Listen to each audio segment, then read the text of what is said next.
Good morning. Thank you so much for being here.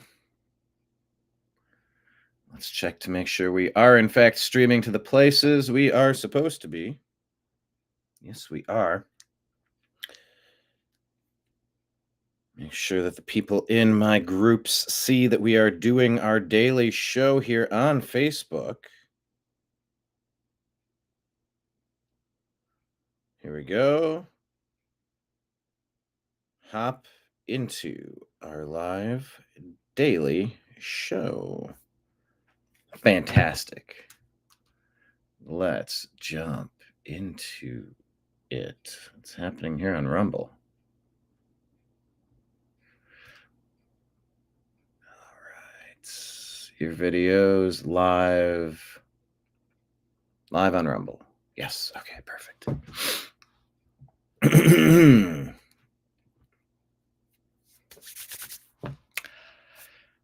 Broadcasting to you live from the Orion spiral arm of the Milky Way galaxy, the solar system, planet Earth, North America, the United States of America, somewhere near the Kentucky Derby.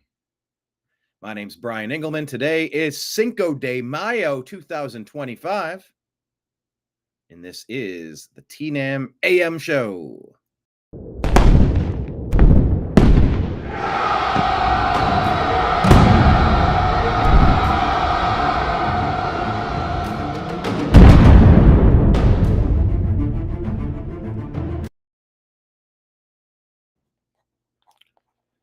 All right. Thanks for joining us today. Hello, David Ben. Just opened the doors, and we got our first regular hanging out with us. I consider myself to be Brian the bartender. We got the ice poured. We got the lemons and limes cut. We have the chairs turned down, the tables wiped. We are ready to open for business. On today's program, we're going to discuss the Kentucky Derby, which is why we are streaming this to our sports shows. Yes, the Unhappy Hour Sports Show on our Facebook private group. Join that group. Also on the Unhappy Hour Sports Show on YouTube. So when we're done talking about the Kentucky Derby, you can tune out, disregard the rest of the video because we're going to cover current events, politics. Oh my gosh, my sensitivities can't handle discussing the things going on in this world. Well, then please leave after the sports.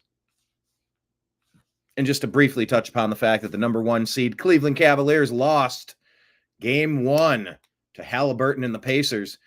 Bad officiating, letting the Pacers just mollywop, thwomp, thwack, and really go to town on the Cavaliers without calling the fouls. So now the Cleveland Cavaliers, the number 1 seed in the East, have lost home court advantage. And we are facing that. We're down to 8 teams. It's 8 teams that we have to choose from who are going to win the championship. Let's just take a quick look. We're not going to spend a ton of time on this, but I will mention it because we're going to cover the sports in the beginning part of today's program and, of course, get into all of the interesting news. If you have thoughts or comments or jokes, please type them in the side comment section. Once we get the comments rolling, we will pop them onto the screen and work that into the show.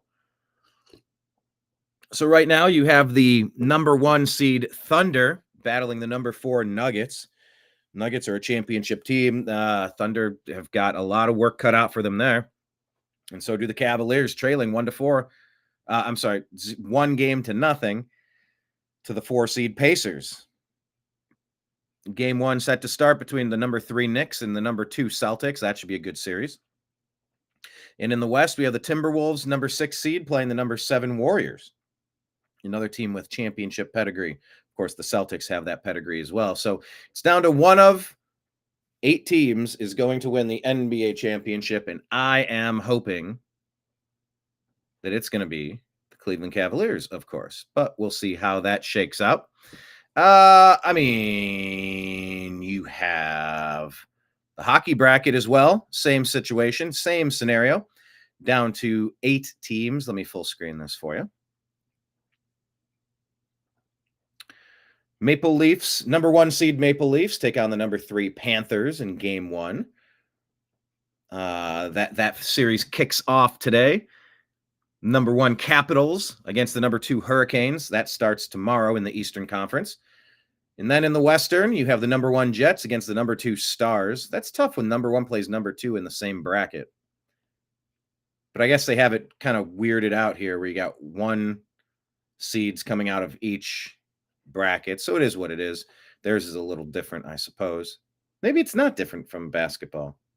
Well, no, it is, because in the East, you only have 1 number 1 seed.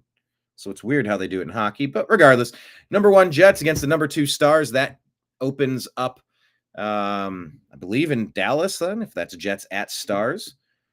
And that'll be on Wednesday in game 1 against the number 1 Golden Knights and the number 3 Oilers kicking off tomorrow. So that's what you have. Want to talk to you about, where is, I don't really see a place to click. Yeah, Kentucky Derby. Over the weekend, you had Sovereignty outdueling journalism. Did you catch that? You know, I called it, what was the name of today's program? We said, oh, wait a minute. My title didn't show up here. That's weird. I need to correct that. Sovereignty defeated journalism, and we called it a parable. A terrible parable. Where is it at? Live. Yeah, Sovereignty defeats journalism. I put that in for the Rumble title, and they removed it. They just said the TNAM AM Show. No, I didn't do that. I put that in there. All right, so we have updated that, but we titled the show Sovereignty Defeats Journalism, a Kentucky Derby parable about the 2025 MAGA revival. And of course, if you take a look here, we have our graphic. President Trump riding the winning horse. Hey, there's Deb from Sacramento. I don't have to ask Deb from Sac where she's at. I remember. Deb from Sacramento, David Bann from Ontario. Good morning, Deb. So yes, right there's President Trump riding the horse. Of course, he didn't ride the horse, but you know, it is an interesting parable. It's an interesting, the horses' names were interesting, and I will tell you that, you know, I do not encourage anyone to gamble per se, because that's a personal choice you have to make. Not everybody is capable of having a beverage and, you know, being responsible with that, whatever that looks like. Not everybody's capable of putting a couple bucks down on the ponies without mortgaging their future. And placing bets with the mob. So I picked Sovereignty because I loved the name. I'm like, oh, that feels prophetic, doesn't it? And so that bet won. Unfortunately, I did place a couple other bets, and overall, I think in total, $30 was lost on the series of bets. Bet on Baeza, bet on Toby Keith's horse, bet on James Hetfield's horse, some country music, some rock and roll / heavy metal music, whatever you call Metallica. Placed a couple other bets. So yes, hit on Sovereignty. You won the exacta? Now, what is the exacta? Does that mean the number 1, number 2, number 3 in order, meaning exactly in order? Is that what that means? I don't bet enough to like really know, but it's like, okay, I'll bet Sovereignty wins. Hey, by the way, see this guy? Bob Baffert? This dude. I met him, got a picture with him on the backside of the Kentucky Derby 3 years ago. He was suspended, and now he's back. Bob Baffert. Good for the sport, bad for the sport. I don't know. Well, here in Louisville, Kentucky, it says Sovereignty gave trainer Bill Mott a second Kentucky Derby victory. This time there was no doubt about it and no asterisk. Sovereignty outdueled 3-1 favorite journalism down the stretch to win the 151st Derby in the slop on Saturday, snapping an 0-for-13 skid by owner Godolphin. Mott won his first Derby in 2019, also on a sloppy track, when Country House was elevated to first after Maximum Security crossed the finish line first and was disqualified during a 22-minute delay. Yeah, that was a weird one. Took a few minutes for Saturday's results to be made official while the stewards sorted out a photo for second and reviewed a traffic-choked start. Mott knew all the while who earned the garland of red roses. This one got there the right way. By the way, I did have a buddy who I played football with back for my undefeated. Okay, so the exacta is just the first and second, not the third. Am I getting that right? Exacta is for the first and second horse, not the third. What is it called when you get the first, second, and third right? And they do like win, place, or show. So you could like pick some that like just come into 1, 2, or 3, I guess. I don't know. But shout out to my buddy Brian Engelman, who I played football with. He was hired to work the event, took some really cool pictures. You can find them on the Unhappy Hour Sports Show on Facebook, our private group with more than 2,000 members.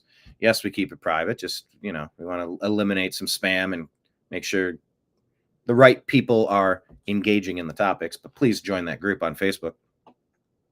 He took some nice pictures. Yeah, it was very muddy. It was very sloppy. These horses were filthy by the end of it. I mean, just sloppy. I mean, there's no way to control the weather, but you could, instead of making this the first Saturday in May, you could push it back a little bit so that maybe it's not so rainy. I don't know. They've done 150. Okay, so exacta is 1 and 2. Trifecta is 1, 2, 3. You do the gambling. Good for you for winning. How much did you bet and how much did you win? All right. So, yeah, just a whole bunch. The victory was worth $3.1 million from the $5 million purse. I don't know if I'm surprised that the horse wins 3.1 million or if it's only 3.1 million. I don't know.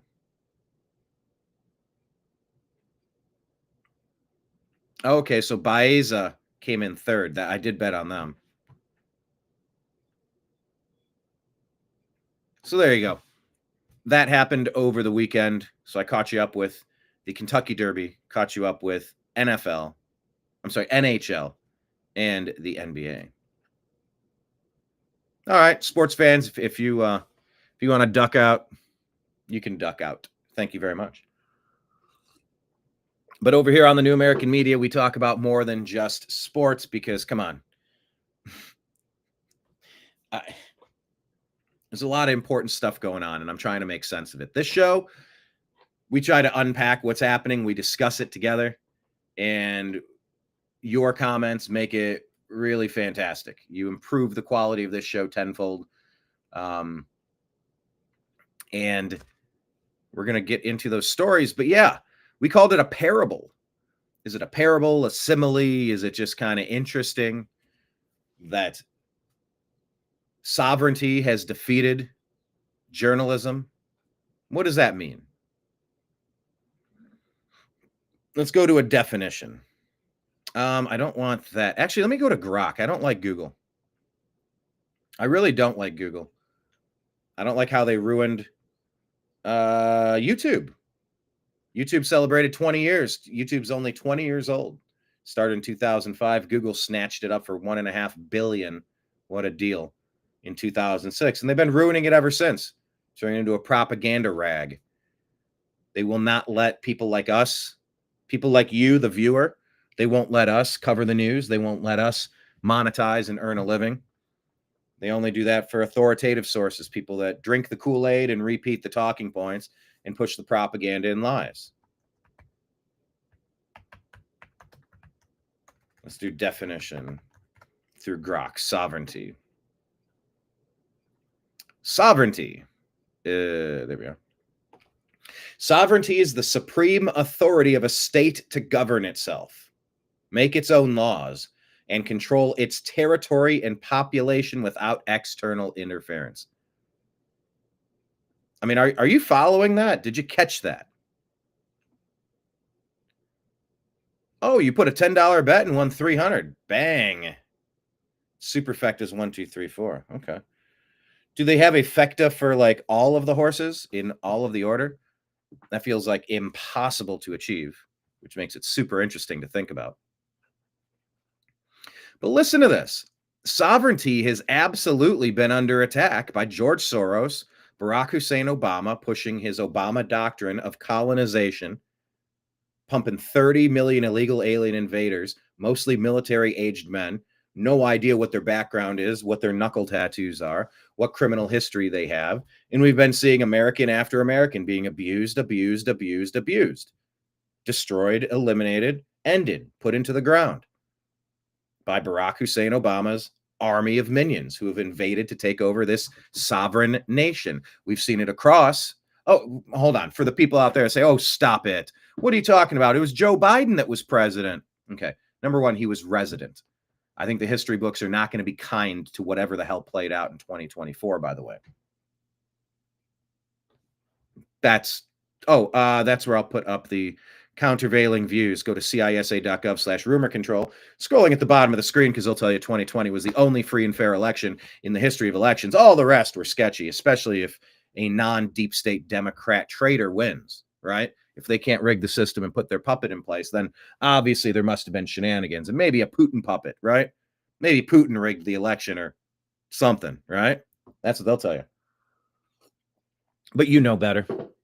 You know better. You saw that Joe Biden couldn't draw a bath, let alone draw a crowd, let alone 81 million completely legitimate votes. But go ahead, countervailing views on elections and health issues. CDC.gov, WHO.int, and CISA.gov/rumor control. I'll tell you this at the bottom of the screen now. Please make sure you're following the New American Media in all of these places, because if you're just here on YouTube, Deb and David and everybody else, look, we received a strike for the first time in 14 years. They're threatening to disable our account. They did shut us down from posting for a week. So you cannot rely on YouTube, which is why I'm so anti-YouTube. I cannot rely on them as legitimate business partners to help grow my brand and produce enough revenue to keep doing this for the number of ungodly hours that I contribute. The ungodly number of hours that I spend researching and show preparation and generally understanding the news enough so that I can deliver something interesting to you. I'm trying to earn a living doing this, and YouTube is getting in the way of me doing that. So they smacked me on the wrist, wouldn't tell me why. They didn't like my US aid episode. They called it misinformation. And that being said, that's why I ask people to follow us on our Rumble account. I could show you. Well, I don't really have a page to show you. It would just be this one. I guess I could leave that page and just go to my content. Actually, where's my home page? Dashboard, my content. Maybe I can go to my channel. There you go. Go to the New American Media. We still have the upside down flag. We put that up. We created a new logo and a graphic intro because we felt the direction we were headed under Kamala Harris. Remember Kamala Harris, who received 0 votes from any delegates? And then she ran a coup to overthrow Joe Biden, just like some people say happened in 2020 when a coup was run to oust President Trump. Some people say, of course. I felt we were headed in a really bad direction. So the upside down flag is a symbol of a nation in distress. We've been conquered. We've been taken over. We've been invaded. This is the Obama doctrine. This is what he is intentionally doing across the globe. Look at all of Europe being flooded with non-citizens to permanently change their voting base, to permanently allow monsters in that are going to abuse the citizens of that country, to steal their money and give it to people that are not residents, are not citizens of that nation.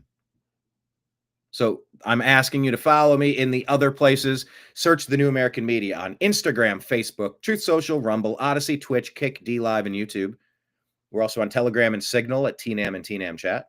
We're on X at American_media_. That's another good outlet for us. It's kind of tricky sometimes figuring out the algorithms and what makes things work and what makes them fail. Who knows? It really is just kind of like rolling the dice. Some days they'll let a bunch of people see your content, and other days they won't. But follow us there and also get our podcast, The Agree to Disagree Show, on Spotify and Apple.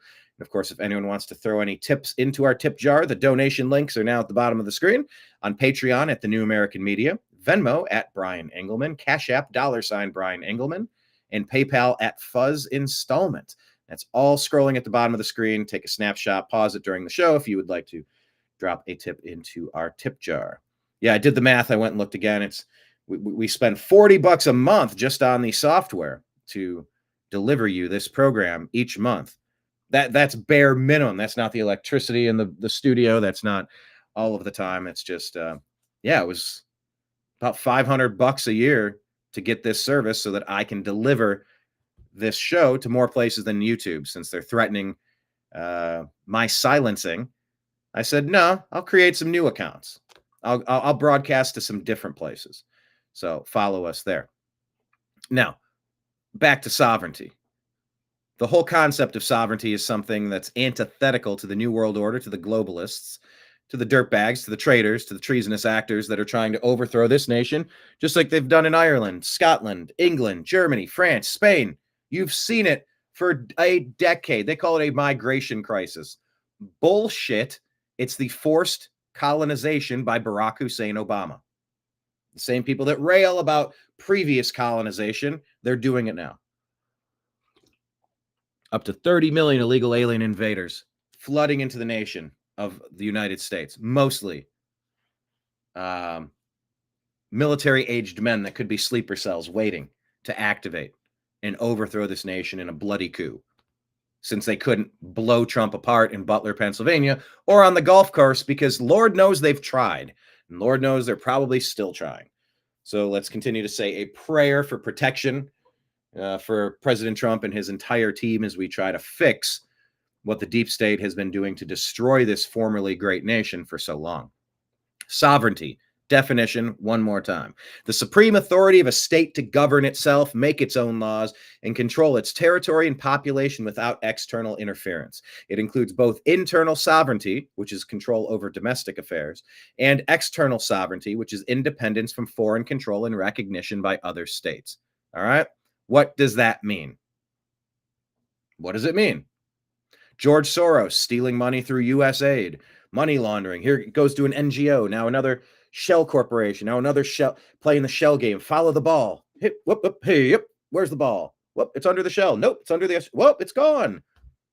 Yeah, 10% for the big guy every time along. 10% taken off, 10% taken off. Everybody in the gravy train has been stealing your money to give it to anti-American forces, to dissolve our border and flood our country with people that don't speak English, don't read English, don't comprehend English, can't communicate in English. People with vast criminal backgrounds, abusive, murderous, rapist backgrounds. Are you saying that every immigrant is a monster? No, you fool. But if there's toxins in your water supply, would you drink just a glass? Well, most of the water's okay. There's just a little bit of pathogens in there. Oh, there's just some viral load sitting in there that's going to make me violently ill or 6 feet under. Yeah, most of the water's fine. We just poured a thimbleful of arsenic in there. We just poured a thimbleful of poison into it. Go ahead, drink up. You mean the entire bowl of Skittles are bad? How dare you try to cast aspersions on all Skittles? Now let's take the Bobby Kennedy. I think Skittles are a very delectable treat, but we need to move past the petroleum-based food dyes and find another way to give Skittles that bright, vivid, bold color that consumers love so much. No, I'm not saying all Skittles are toxic. Let's take the food dyes away because, yes, food dyes are toxic. Now, I'm not saying all the Skittles are toxic. I just took a handful and chucked them in. These are poison pills, and they look like Skittles exactly. Just grab yourself a handful, welcome them into your community, and just hope it's not your child that's dragged behind the bushes and destroyed. Yeah, let's just pray that it's not your mother of 5 who's destroyed. Let's just pray it's not your Lake and Riley family member who's destroyed. On her way to med school to help society, but you let a dirtbag poison Skittle in? Yeah, just grab a handful, stuff your mouth. Hope you enjoy it. That's why you always filter for known poisons. That's what you're supposed to do at the border. That's what every nightclub does with a bouncer, a doorman. They check IDs. And they compare your face and your ID to the list of do not let any of these people in ever again. They've lost their privileges. That's what Obama's been doing, flooding this nation with problems. Oh, and stealing your money to pay for them. So sovereignty refers to our right as the United States of America to govern ourselves, to set the laws that make sense, to run this place efficiently. Look at what Doge has done to fix 1,000 problems already. And we're seeing reports about, I can't even keep track of the hundreds of millions. We're in the billion, I don't know, hundreds of millions. Massive numbers of funds that were supposed to go through the Treasury, they've been blocked. Funds that do not have a line item earmark. Every budget you do gets a line item. When you're on a homeowners association board of directors, for example, everything, there's a plumbing expense. Okay, that's 103. All right, there's a roofing expense. That's 104. There's a driveway expense. That's 105. There's a painting expense. That's 106. There's wood repairs, wood and fascia repairs, 107. 10. Everything that is every expenditure has an earmark. It has a descriptor. It has an identification tab. That's common sense. Unless you're money laundering and giving that money to non-governmental organizations, which are governmental organizations because they rely on the funding from what they steal from your pocketbook while we're $36 trillion in debt so that they can pay people who are not American citizens, many of them with disgusting criminal records that we should throw them in jail, not throw them into your neighborhood. That's what's been happening. Doge has cleaned up all of that. So a sovereign nation has cleaned up all of this. You call it waste, fraud, and abuse. You can call it sloppiness. You can call it outdated, antiquated. You seen these reports about government employees. The manila envelope folders have to go down into some rock quarry, some subterranean layer, and it takes weeks and weeks to finish the paperwork when someone retires or is fired. Like, these systems are beyond antiquated, expensive, and rife with fraud opportunities. How many fake people north of 115 years were on the Social Security rolls? They were still existing in our database. No. Those are potentialities for fraudulent ballots to be cast under those fake names, under those fake Social Security numbers. How many illegal aliens have been using fake identification to work or steal identities? This stuff, America has been under attack by the Democrat deep state, which also includes plenty of rhinos, Republicans in name only. Republicans in name only. David's wondering, is this the week that the handcuffs will come out? Now,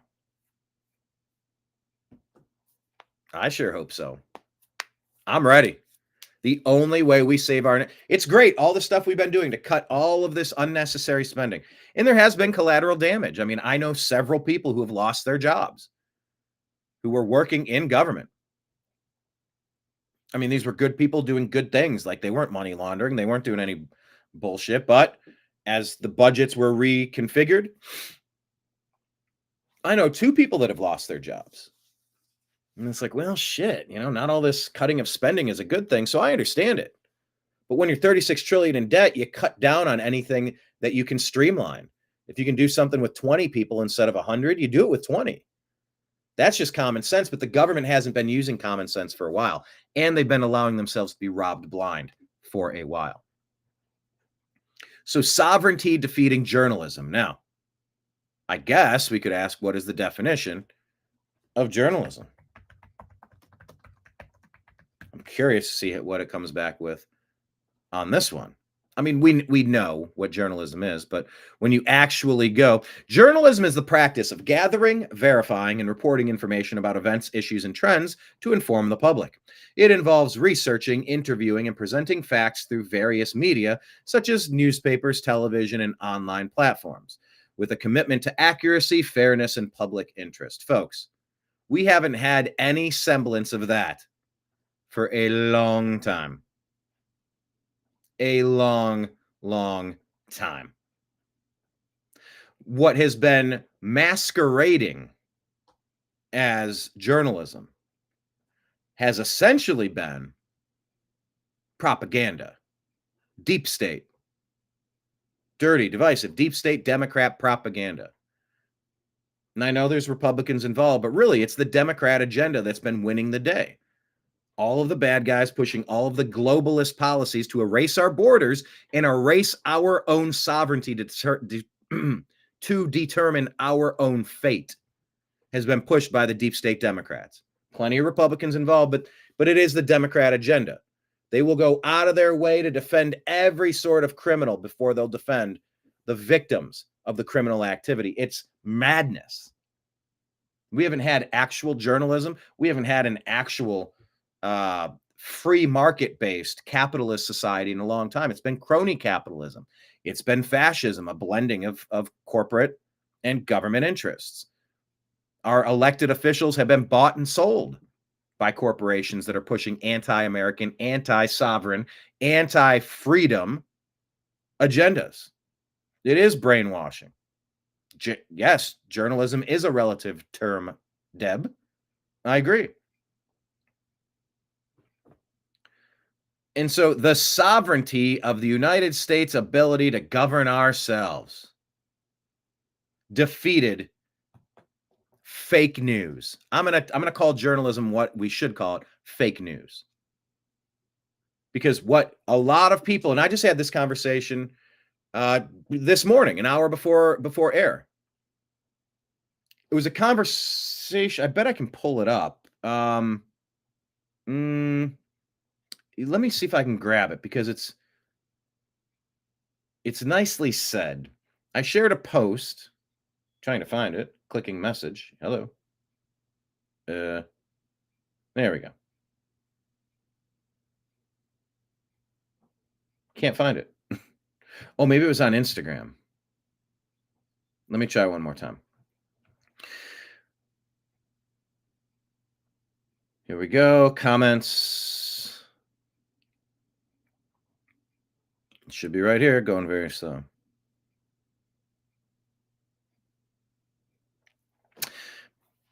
"300 Guns shared this. It said, never forget, when you are arguing with a leftist or a boomer, you are actually arguing with the television.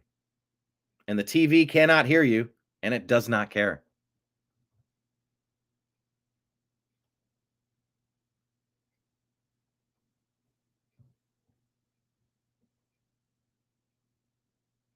We know people that just regurgitate what they see on the television, and they think it's factual. When in reality, in many cases, nothing could be further than the truth. I think they do get some things right, at least partially, like Hurricane Helene. It's like, okay, there was a big storm. Okay, all this damage did occur. Now, maybe they're not really getting into the cause of what caused the storm. Are they really digging deep enough to know, is this normal or was something suspicious about it? I'm open to the possibility that that's a thing, but they'll get some current event. Like they'll tell you that sovereignty defeated journalism in the 151st running of the Kentucky Derby. I get that. That is something they can get right. But when it comes to a lot of these other stories, man, it's full of slant, lies, and propaganda. And I think it's been exacerbated. It's always been bad. I've known my whole life that Republicans get a unfair shake of the stick. The Democrats get away with bloody murder, and the Republicans are lambasted for common sense things, good things. All of the indiscretions of the Democrat Party are swept under the rug because it doesn't help their agenda. Their agenda is power, control, domination. But it's gotten much worse because of what we've seen from the Smith-Mundt Act. Obama reversed course on Smith-Mundt and said, yeah, United States media should allow for propaganda, pushing government fake narratives. Remember 51 intelligence officials prior to the 2020 election to rig the 2020 election, to tip the scales of the voting public in the 2020 election because Biden had no energy. He had no crowd support. He wasn't selling any merch. He wasn't selling out any arenas. Nobody liked Biden. Him and Harris were the two least popular people in the Democrat primaries, don't forget. They pushed specific agendas. They, the media, gave you one side of things. And 51 intelligence officials came out and said, oh, you know that laptop that was discovered because that crackhead Hunter Biden working at the behest of the big guy, allegedly Joe Biden? The criminality on that laptop from all the well, I think they said there were about 500 separate identified criminal activity videos and documents retrieved from that computer. They knew it would have blown that 2020 election apart even more than it was. They said by about 20-25% people would have never, because it showed just how blackmailable and how corrupt the Bidens have been. Remember, it's the Bidens along with Victoria Nuland and Barack Obama who pushed for this Ukraine war when they overthrew Ukraine, put their puppet Zelensky in, and kept pushing with NATO forces all up on that Russian border. They kept ignoring Russia, telling them to stop this, cease and desist. And then the war broke out because they kept pushing for it nonstop. Remember, every time anything about President Trump came up, oh, he's a Putin puppet. Oh, Putin. Yep. Checks notes. Yep. Blame Russia for everything. Putin rigged the 2020 election or the 2016 election. That's what it was. We got to impeach Trump because Putin. Huh? Hell's wrong with you guys? And in 2020, yeah, that Hunter Biden laptop, that's not a thing. That has all the classic earmarks of Russian propaganda. Right. Pin the tail on Russia again. 51 deep state traitors lied to you because they didn't want an America First president in the office. They wanted someone that was going to open the borders and let every dirtbag in. Every poor person that's going to reach into your pocket. You're having a hard time paying your bills, right? You're having a hard time saving for retirement, right? Well, don't worry. We're just going to grab what little you have and give it to somebody that just snuck in from El Salvador, from Zimbabwe, from Ukraine, from Timbuktu, from Syria, from Venezuela, Nicaragua. It doesn't matter from where, anywhere that's not the United States. We're going to take what you have, the little you have, and we're going to give it to them because they're special, because we want to replace you. We don't want you to succeed because reasons. Obama was pushing colonization. They don't want America to be sovereign. That's why the deep state, the alphabet agencies, the Department of Injustice, the CIA, the NSA, go through your alphabet agencies. They all lied to you. They tried to frame Trump because he was working for you. He was working for America to make this country great again, to make you more wealthy, to make you more safe and secure, to get all these dirtbags up from your streets. The guy on the subway that abused that dead person for 30 minutes after robbing him. And when I say abuse, I'm not going to be as graphic as it was. An illegal alien abusing a corpse on the subway in America. What are we doing? We're living inside of a horror flick. This is a horror movie. What part was well said, Deb? But I'll take it. I'll take the compliment, but I don't know what you're referencing. I like to think most of what I say is well said. But that's what's been going on. The sovereignty of America has been under attack, an overthrow, a coup to rob America blind, to pilfer as many resources as possible, steal your money, ring up a $36 trillion credit card tab that they know damn well they don't have to pay it back. They will sell you out for 40 pieces of silver. And you were right. You were right to hate these people. They hate you. They hate me delivering this information to you. So places like Google, YouTube, they silence me. They shut me down for a week. Will not describe what was said. I appealed, instantly rejected. I keep asking for someone to tell me what was said. And why can't you just mute a part? Why can't you cut out a part that was something that crossed some sort of terms or conditions? Tell me what was said. Defend yourself. You're going to shut me up? At least have the balls to tell me face to face. At 1 hour, 37 minutes, tell me exactly what I said that crossed the line and meant you had to shut me up and silence me. Duct tape my mouth and not let me communicate to our audience while I'm trying to earn a fucking living here, delivering you the news. God, I hate YouTube. I fucking hate them. I hate myself for trying to build an empire on quicksand. That's my fault. The thousands of hours I put into Facebook, Instagram, Meta's the other worst company. Twitter was right there along with them until Elon purchased them. Thank you, Elon, for giving us at least one fair outlet where we can express ourselves and communicate. But that's what's been happening. It has been a full assault on our freedoms and liberty, the sovereignty of the United States, and the sovereignty of ourselves to make decisions. The deep state, you saw what they did during COVID. They wanted to force this thing into you like it was a Diddy party while you were passed out on a train car in New York City.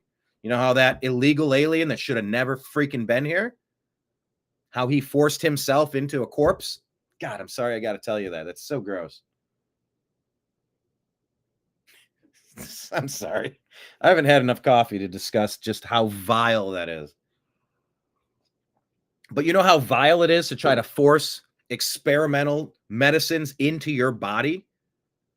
You think it's bad what Harvey Weinstein was doing on the casting couch? Hey, sweetheart, come here. Put this thing inside of you. Maybe you can work in this town. Dripping with bacon sweat. Greasy little shithead. Harvey Weinstein.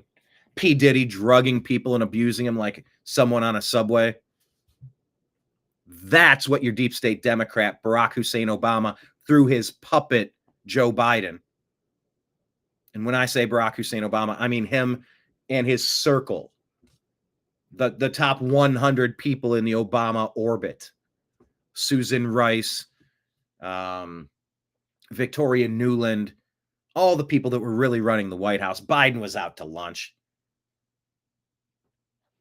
Falling off bicycles, tripping up stairs.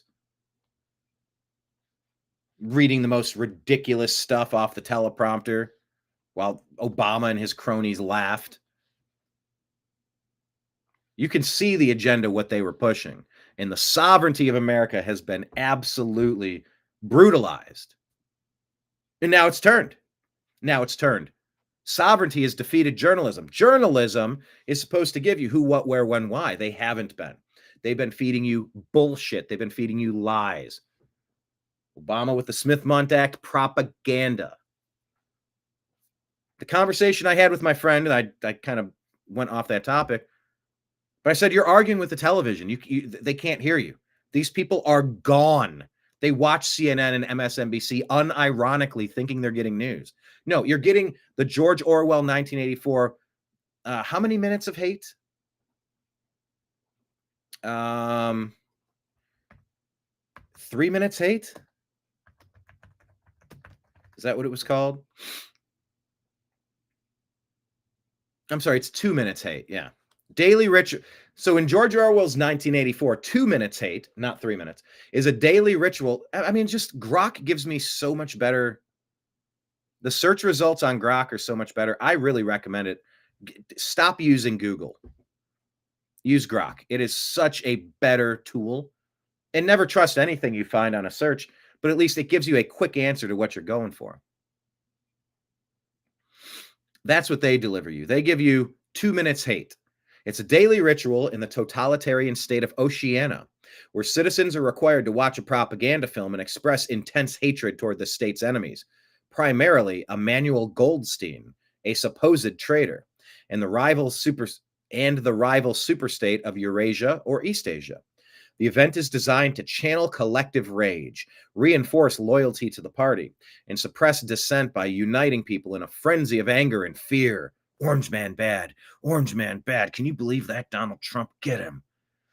Elon's bad. Go key the Teslas. Go. Release the hounds. It's that crooked little witch releasing the flying monkeys to go wreak havoc on the country. Release the hounds. It's Mr. Burns and his lair. That's what you're getting from legacy media, lying legacy media. Ones that they used to call mainstream media. I will not call them mainstream media, and I'll never use the term far right. Far right's a pejorative. I'm not doing it. They call so many normal things far right. I will never use the phrase. And I encourage, and when we talk about transgender, we can discuss gender dysphoria disorder, the diagnostic statistical manual about the mental disorder that causes someone to think that they are something that they are not. We have to reclaim the language to identify the issue. If there are people that are suffering, we're not helping them by pretending the issue is something else. We help people by working through the issues that we have. But what you get on CNN and MSNBC is 2 minutes hate. It exemplifies the party's use of psychological manipulation to maintain control over the population. That's what's been going on. And so some of these people are just lost. 20 to 25% of the country is just toast. They're gone. They are not understanding that they're consuming rage bait and lies and propaganda so that they can become unknowing or knowing foot soldiers to destroy the sovereignty of the United States of America. And we're not going to let them. This is the best chance we've ever had to push back. Does that make Trump perfect? Nah. Does that mean everything he does is great? No. Does that mean that we should follow him blindly on every single issue? Nah. But ignoring the vast majority, the vast overwhelming percentage of great things that have been happening in this country to restore the sovereignty of this country, ignore all of the good at your own peril. But please, the people that consume this rage bait, thinking it's news, and then going out into the world to be a foot soldier for the deep state, for the globalists who are trying to destroy this nation and mess you up with gaslighting, disconnect. Disconnect from these people. You just have to disconnect. What do they say? Arguing with an idiot will just drag you down to their level where they will beat you with their experience. Because they got plenty of experience being idiots, or at least regurgitating, vomiting up garbage, lies, propaganda, conspiracy theories. They like to say that constitutionalists and Americans and normal people are the conspiracy theorists. Remember, that term conspiracy theorist was developed by the deep state to make it seem like the people who knew what was happening in the world, they were crazy. They weren't. They aren't. But they want you to believe that. So screw them. David says, I need you to explain this one for me, David. You think they could use the executive order from December 20th, 2017 against Google? Oh, is this the executive order you keep talking about abuse, crimes against humanity? Is that the one you're referencing? I think so. So look, I think whether you call it a parable, a simile, holy crap, I'll tell you, I wouldn't have placed money on this horse if it wasn't named Sovereignty. I had a hunch. I'm like, I got a good feeling about this second Trump term, and I've been proven right. 7 out of 10 times, 8 out of 10 times, 9 out of 10 times, 9.5 out of 10 times. Not everything. Not a big fan of everything. How could you be?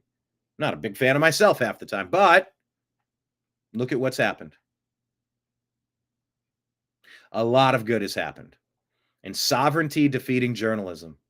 Hey, maybe we could get back to journalism and give you the who, what, where, when, why without lying to your face for the purpose of destroying the sovereignty of your nation. Bravo. Congratulations to the horse, and bravo to Scott Adams talks about I love the simulation theory that this experience we're having. It's just a simulation. It's just I like the video game analogy. That makes a lot of sense to me that we're living inside of a video game. Either way, people talk about the simulation winking at us. Sovereignty defeating journalism. Because journalism, man, they had your number for a long time. Yellow journalism. I mean, go back, just a couple of companies controlling 100% of everything you hear, which controls what you think, feel, and believe, which controls how you shop and how you act, how you sign up to join the military as cannon fodder, to go fight in some pointless war for no damn good reason. They had a stranglehold on the dissemination of truth, and they don't have it anymore. Their journalism, their fake news journalism, has been defeated by the sovereignty of the American spirit. So that's why I love what happened. That is the coolest part about this weekend. I'm going to remember this derby for a long time. The simulation winking at us. All right. Let's get into the news. Side by side. By the way, hit like, hit subscribe, however you are watching. If you haven't dropped a comment yet, type your name and tell us where you're watching from. We got Deb from Sacramento, David from Ontario, and a bunch of lurkers hanging out but not commenting. Join the show. Leave your comments. It makes me very happy.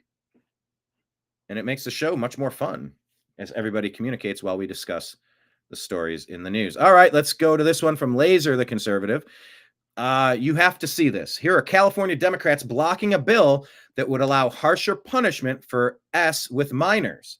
This comes after the executive order signed by New Scum that would allow a predator to M a child as young as 14 without having to register as an S offender. I believe you just said that this bill does not pay lip service to survivors, because that is the absolute definition of what this offensive bill does. You sit there and you water down the penalties.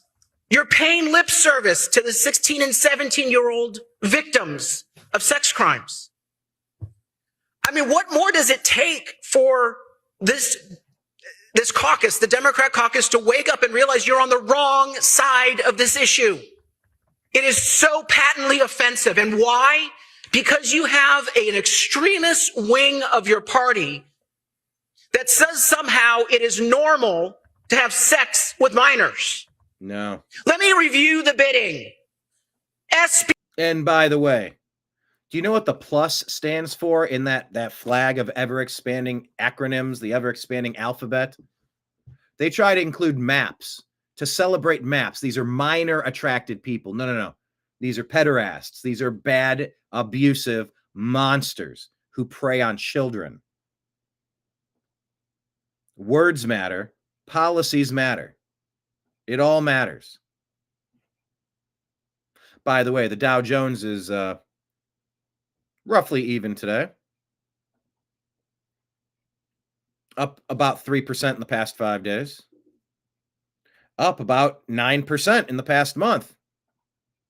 While we're talking about things that matter, remember when you heard nonstop about Trump is chaos? Oh, he's a chaos candidate. Oh my gosh, he doesn't know what he's doing. He's reckless.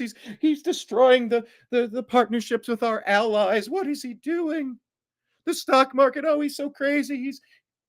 Yeah, they've shut up now, haven't they? Because he's working on rebalancing and recalibrating an abusive system that's been plundering the loot from America. You got to let things play out, and you got to remove yourself from the ridiculous propaganda narratives from the deep state. Just by the way, wanted to report that for you.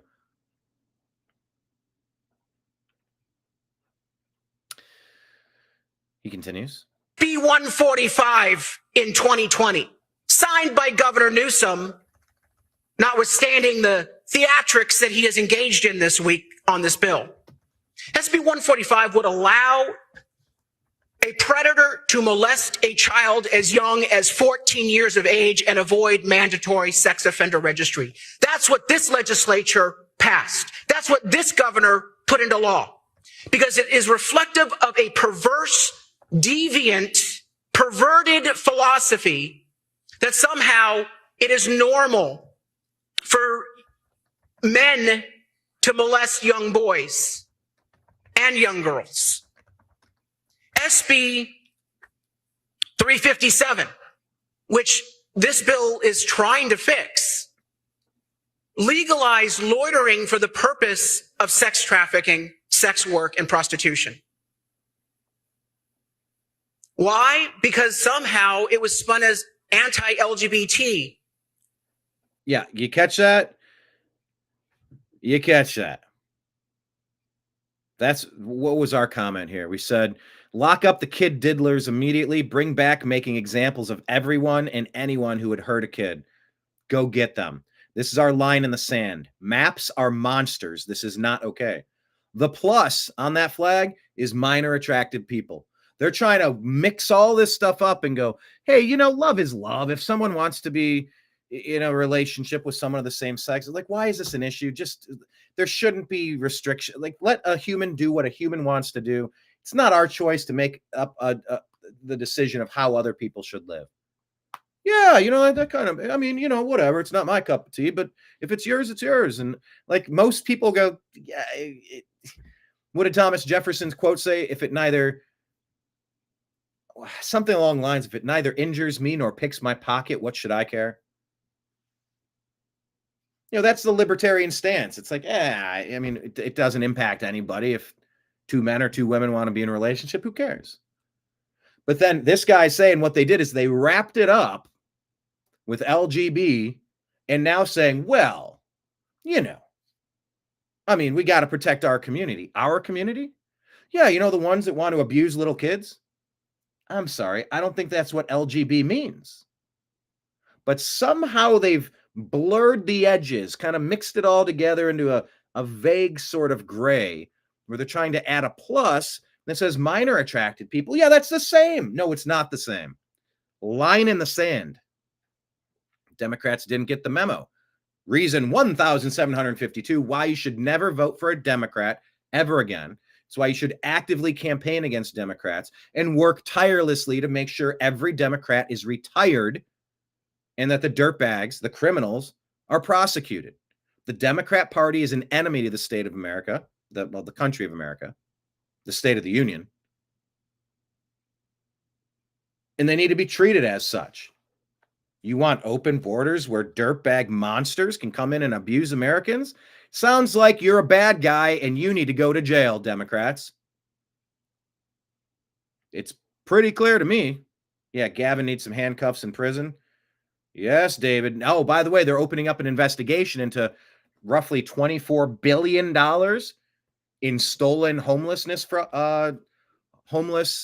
funding, which, by the way, makes no sense to me.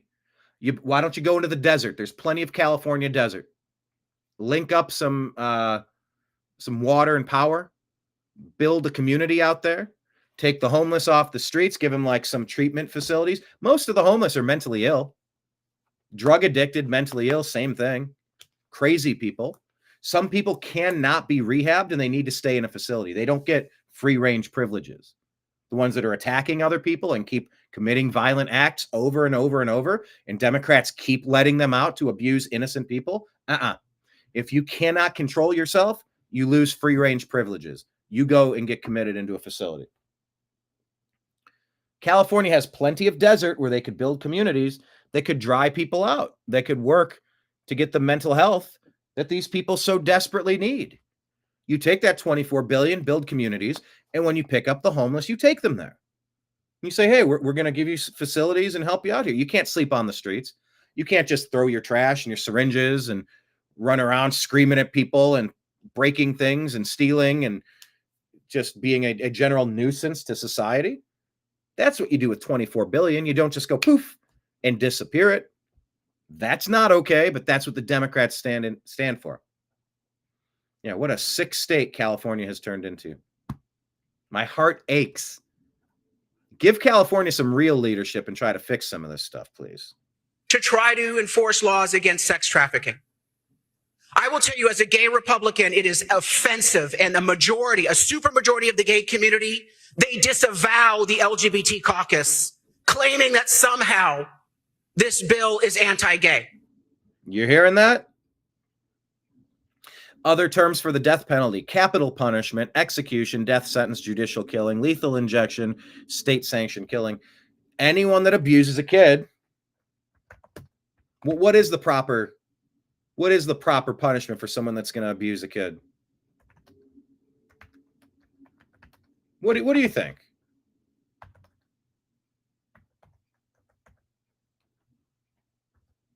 Oh, why isn't this typing anymore? There we go. I'm asking, what does the plus stand for in LGBTQ plus? This is non-binary, asexual, pansexual, intersex, gender fluid, two-spirit. No. Are maps a part of the plus? No, because I've heard that maps are a part of the plus. They're saying that it's not part of the plus. Now, hold on. Individuals attracted to minors, controversial and separate concept, not recognized or included in the plus frame. Now, I've heard that explained differently. If my understanding is incorrect on that, I'll withdraw some of that. But wrapping up kid diddlers into like LGB stuff, this dude takes offense to that, as he should. It's offensive to use the gay community as window dressing for sex trafficking. That's what's going on here. Make no mistake about it. These are young minors. They are victims of sex trafficking, and this bill would allow predatory behavior to continue without punishment. What this bill does is, I wish politicians would look out for minors, and not just minors on an island somewhere. it does pay lip service because it says a couple words that seem to cover 16 and 17-year-olds, but then it takes away the ability of prosecutors to actually prosecute and punish individuals who purchase 16 and 17-year-olds. That, at the end of the day, is the plain English legal standing of what you're about to do. So, California, do better. Please do better. So what is this here? Somalian Prime Minister says that Representative Ilhan Omar, according to this Libs account, Dr. Caro, this is allegedly the Somalian Prime Minister saying that Representative Ilhan Omar's main interest is the people of Somalia and not Minnesotans or Americans. How is this acceptable in any sense?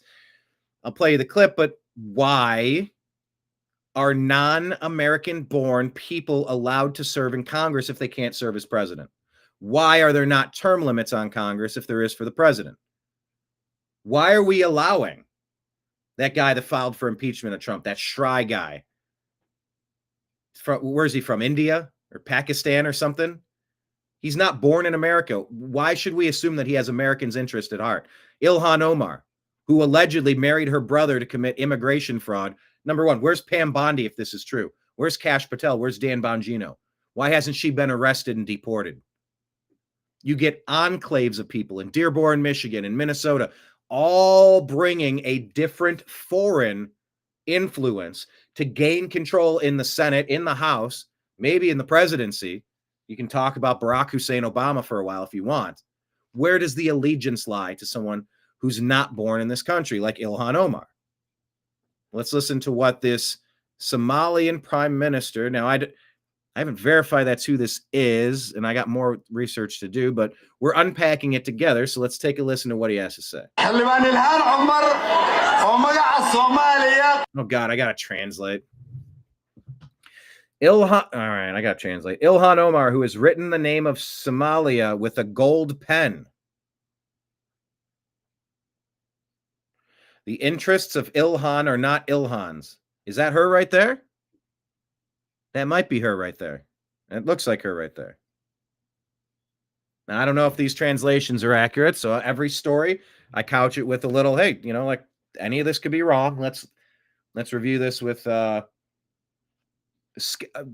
appropriate levels of skepticism until we can confirm. The interests of Ilhan are not Ilhan's. It's not the interest of Minnesota. Oh, look at her smiling, nor is it the interest of the American people. Oh, she looks down at that one. The interest of Ilhan is that of the Somalian people in Somalia. she kind of gave like a smile with a downturned lips, like, I don't think you were supposed to say that out loud. I'm reading the body language here. The interests of Ilhan is that of the Somalian people in Somalia. The success of Ilhan is the success of Somalia. And that carries a heavy meaning to us. Me speaking in the name of the Somalian people. Everywhere they are on the planet. I'm asking that you support and give money to Ilhan's campaign. Why is a foreign power fundraising to put an infiltrator into a position of power in the United States government? Why can't we pass something immediately that says only US-born citizens can serve in the United States government? It's called dual allegiance. You hear that a lot with Israel. You hear that a lot of complaints. Who's your master? Who do you work for? Is it Israel? Is it Somalia? Go down the list. Pick any point on the map, throw a dart into a map hanging on the wall. If it doesn't land in the United States and that's where you were born, that's a dual allegiance. Who do you serve? It sure sounds like, if this video is being represented appropriately, this lady, who may or may not have committed immigration fraud by marrying her own brother, is a traitor to the United States of America. And what happens when you commit treason? What's the penalty for treason? Should there be a penalty for treason? Yeah, damn right there should be. Support her with your votes. Tell your neighbors and friends and anyone you know to come out and support Ilhan Omar so they can ultimately vote for her and knock every door you can for her so that she can be reelected. When you build enclaves, look at England. They have their no-go zones. Their country has been absolutely invaded by non-citizens. You create mini cities within your city of people that are not American and they do not share American values, not American citizens. They don't have American priorities at heart. What do you call that? If that's not treason, it's treason adjacent. Sounds like infiltration, subversion, treacherous treason. I'll say sounds like treason from where we stand. Can Omar be arrested for her traitorous allegiance?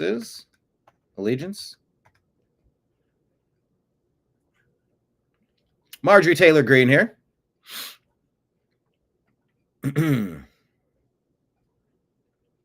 She says, every single night from small towns to big cities, people fill emergency rooms with drug overdoses.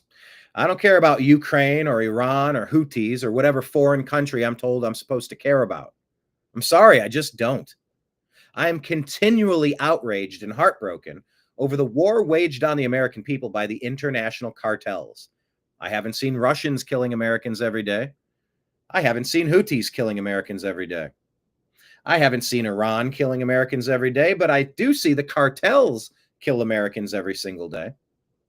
I also cannot comprehend the depths of evil that continually happens to children being trafficked across our border to go find safe haven in California, perhaps. How can we allow this and simultaneously beat our chest at other foreign countries about their foreign conflicts that every American I know could care less about because it literally has zero effect on our daily lives? When we said America first, we meant it, and that should be our only focus. I'll say thank you, MTG. Focus on America.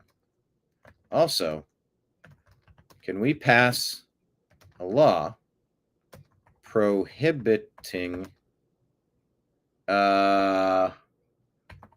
foreign-born people from serving in our Congress? Dual allegiances have no place in the U.S. government.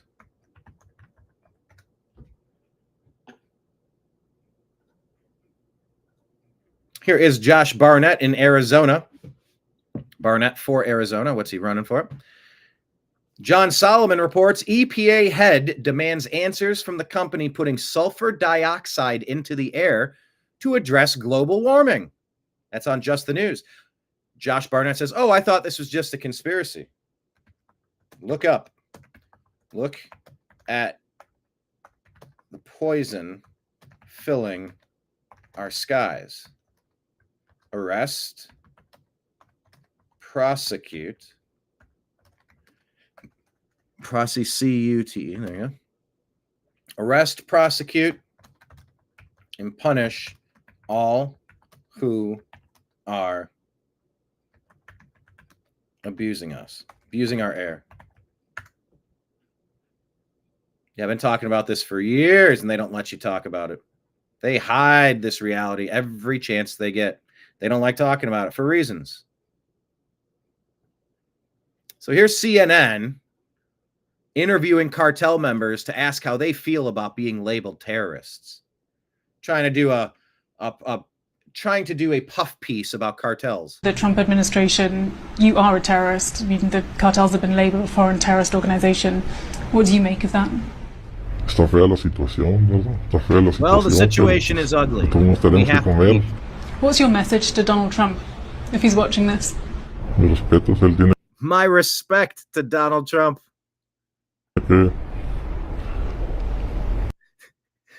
What's your message for Donald Trump? My respect.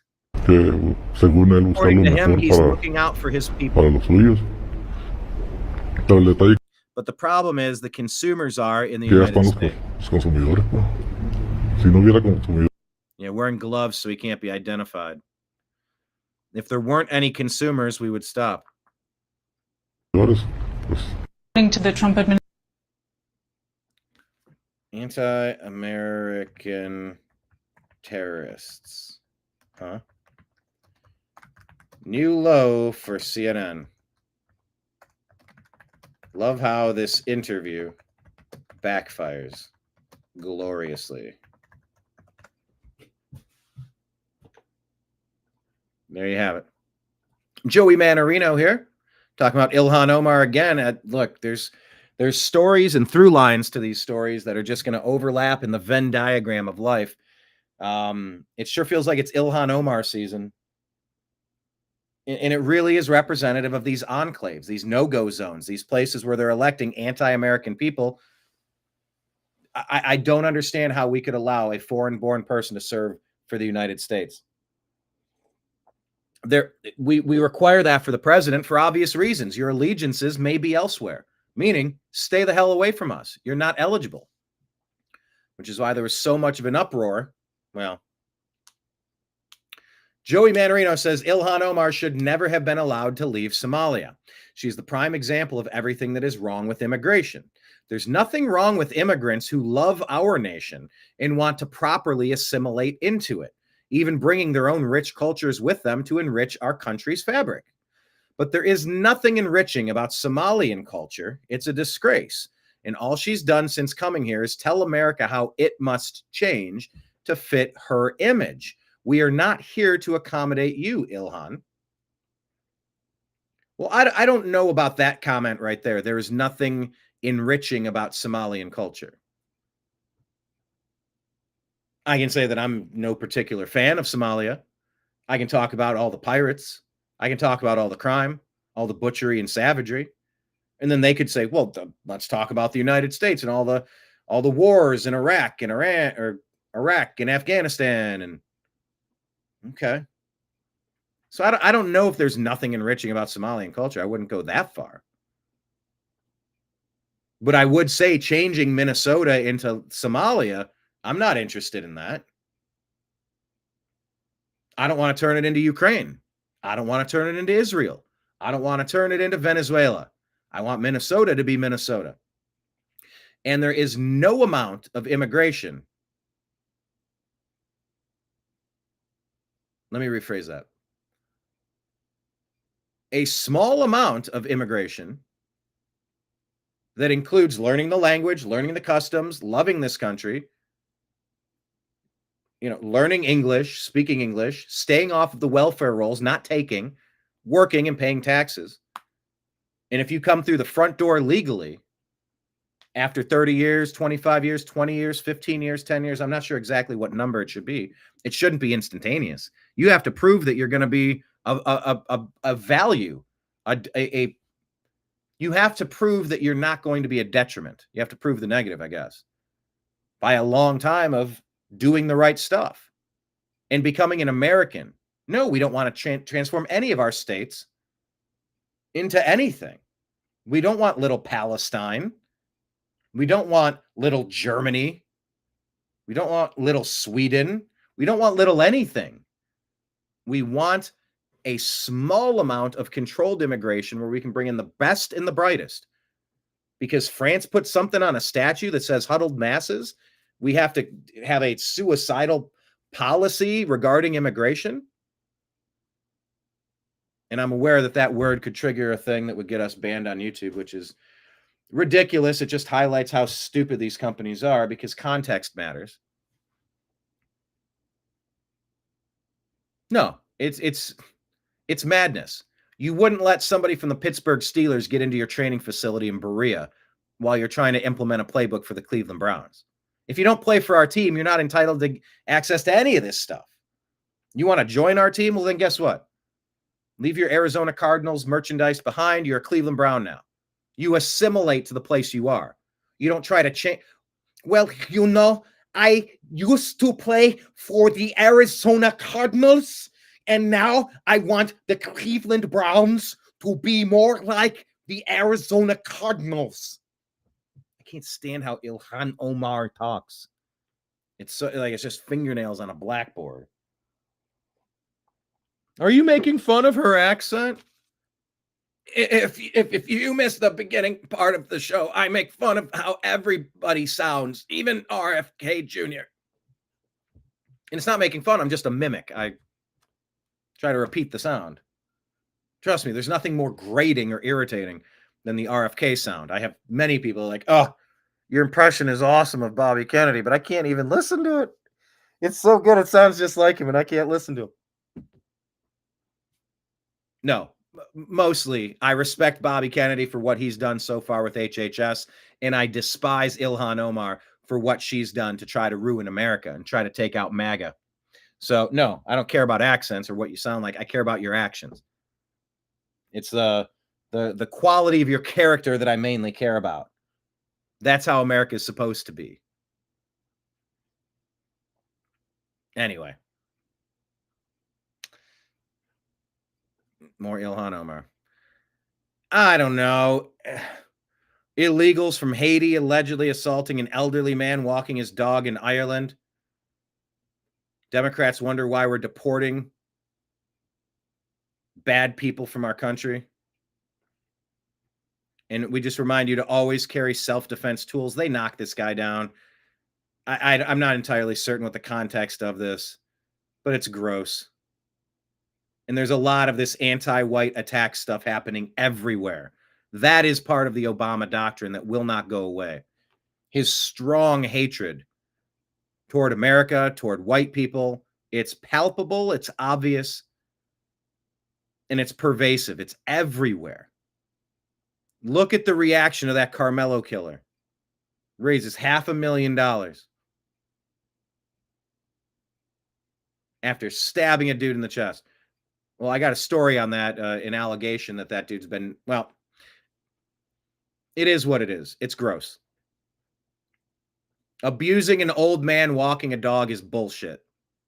Call it out. And arrest these people. And you know what? Defend your communities. If the people don't reside there, get them the fuck out of there. If your country has been invaded, get them out. If they are not citizens, they do not have a right to say, I just overthrew your country and now it's my country. The fuck it is. You don't get to just squat and claim territory as your own. Oh, that's easy for you to say as a white man. That's exactly what you did back in the 1700s. You took this land from the Indians. The Indians were migratory. And don't you dare call them Indians. They were migrants, or they were native. They were Native Americans. No. They were indigenous to this land. These were nomadic people who traveled over from the Bering Land Strait, from Russia into Alaska, down through Canada, and following and hunting. These were nomadic people. Central South America, yeah, you got a bunch of old structures. Pyramids and cities that were built that mysteriously went completely silent.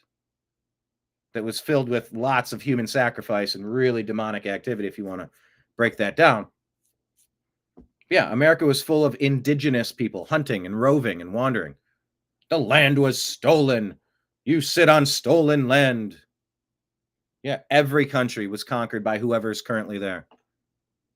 It doesn't inherently make any group of people good or bad. It doesn't make Indians or indigenous people great. It doesn't make them bad. But you have to defend your nation, the sovereignty of your nation. Someone doesn't just get to go into your house, break in, and go, nope, it's my house now. The fuck it is. Close eye. AFD is suing in Germany. They've been basically labeled a terrorist organization because they're trying to push back on the globalization overthrow of Germany. It's happening in Scotland. It's happening in Ireland. It's happening in France, Germany, Spain. Pick your European country. If you know history, you know about the Crusades, but what you've been taught is like, oh, see, Christians are bad. Christians were a lot of white people. Even though Jesus was a Jew, he was Middle Eastern. He spent a lot of time in Northern Africa. Like, but white people are bad because the Crusades. The Crusades were a reaction to the Islamic overtake of the world. They were trying to use a caliphate and seize control over all of the lands everywhere. The Crusades pushed that back. But I don't think you were taught that in school. Deb, David, anybody else, is that what you were taught about the Crusades? Were the Crusades unprovoked acts of aggression, or were they self-defense? Just like in that last video that I shared. Self-defense. Don't ever let yourself get punched in the face. This video Oh, shaky boy, fuck the bro. Speaking a different language I can't understand. They're saying they're from Haiti. Being ganged up with multiple people. 1, 2, 3. Attacking, reaching in a bag for God knows what. Elderly man. What's he doing? He's walking his dog as far as I can tell. He's trying to get out of there. These guys are coming up on him, attacking him, knocking him over. You defend yourself against acts of aggression. No, see, Jesus said to turn the other cheek. No, he also said to carry a sword.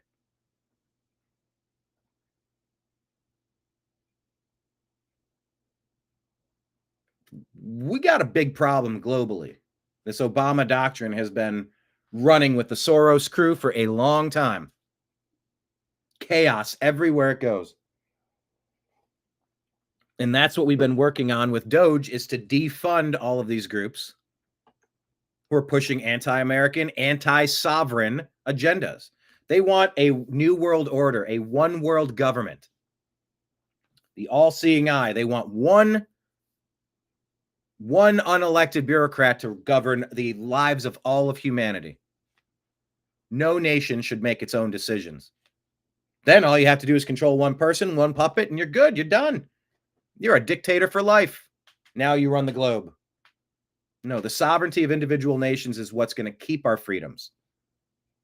Anything against that, that's real bad news. This post here, just saying, from Grassroots Army, and I'm not sure if these numbers are entirely accurate, but the point remains.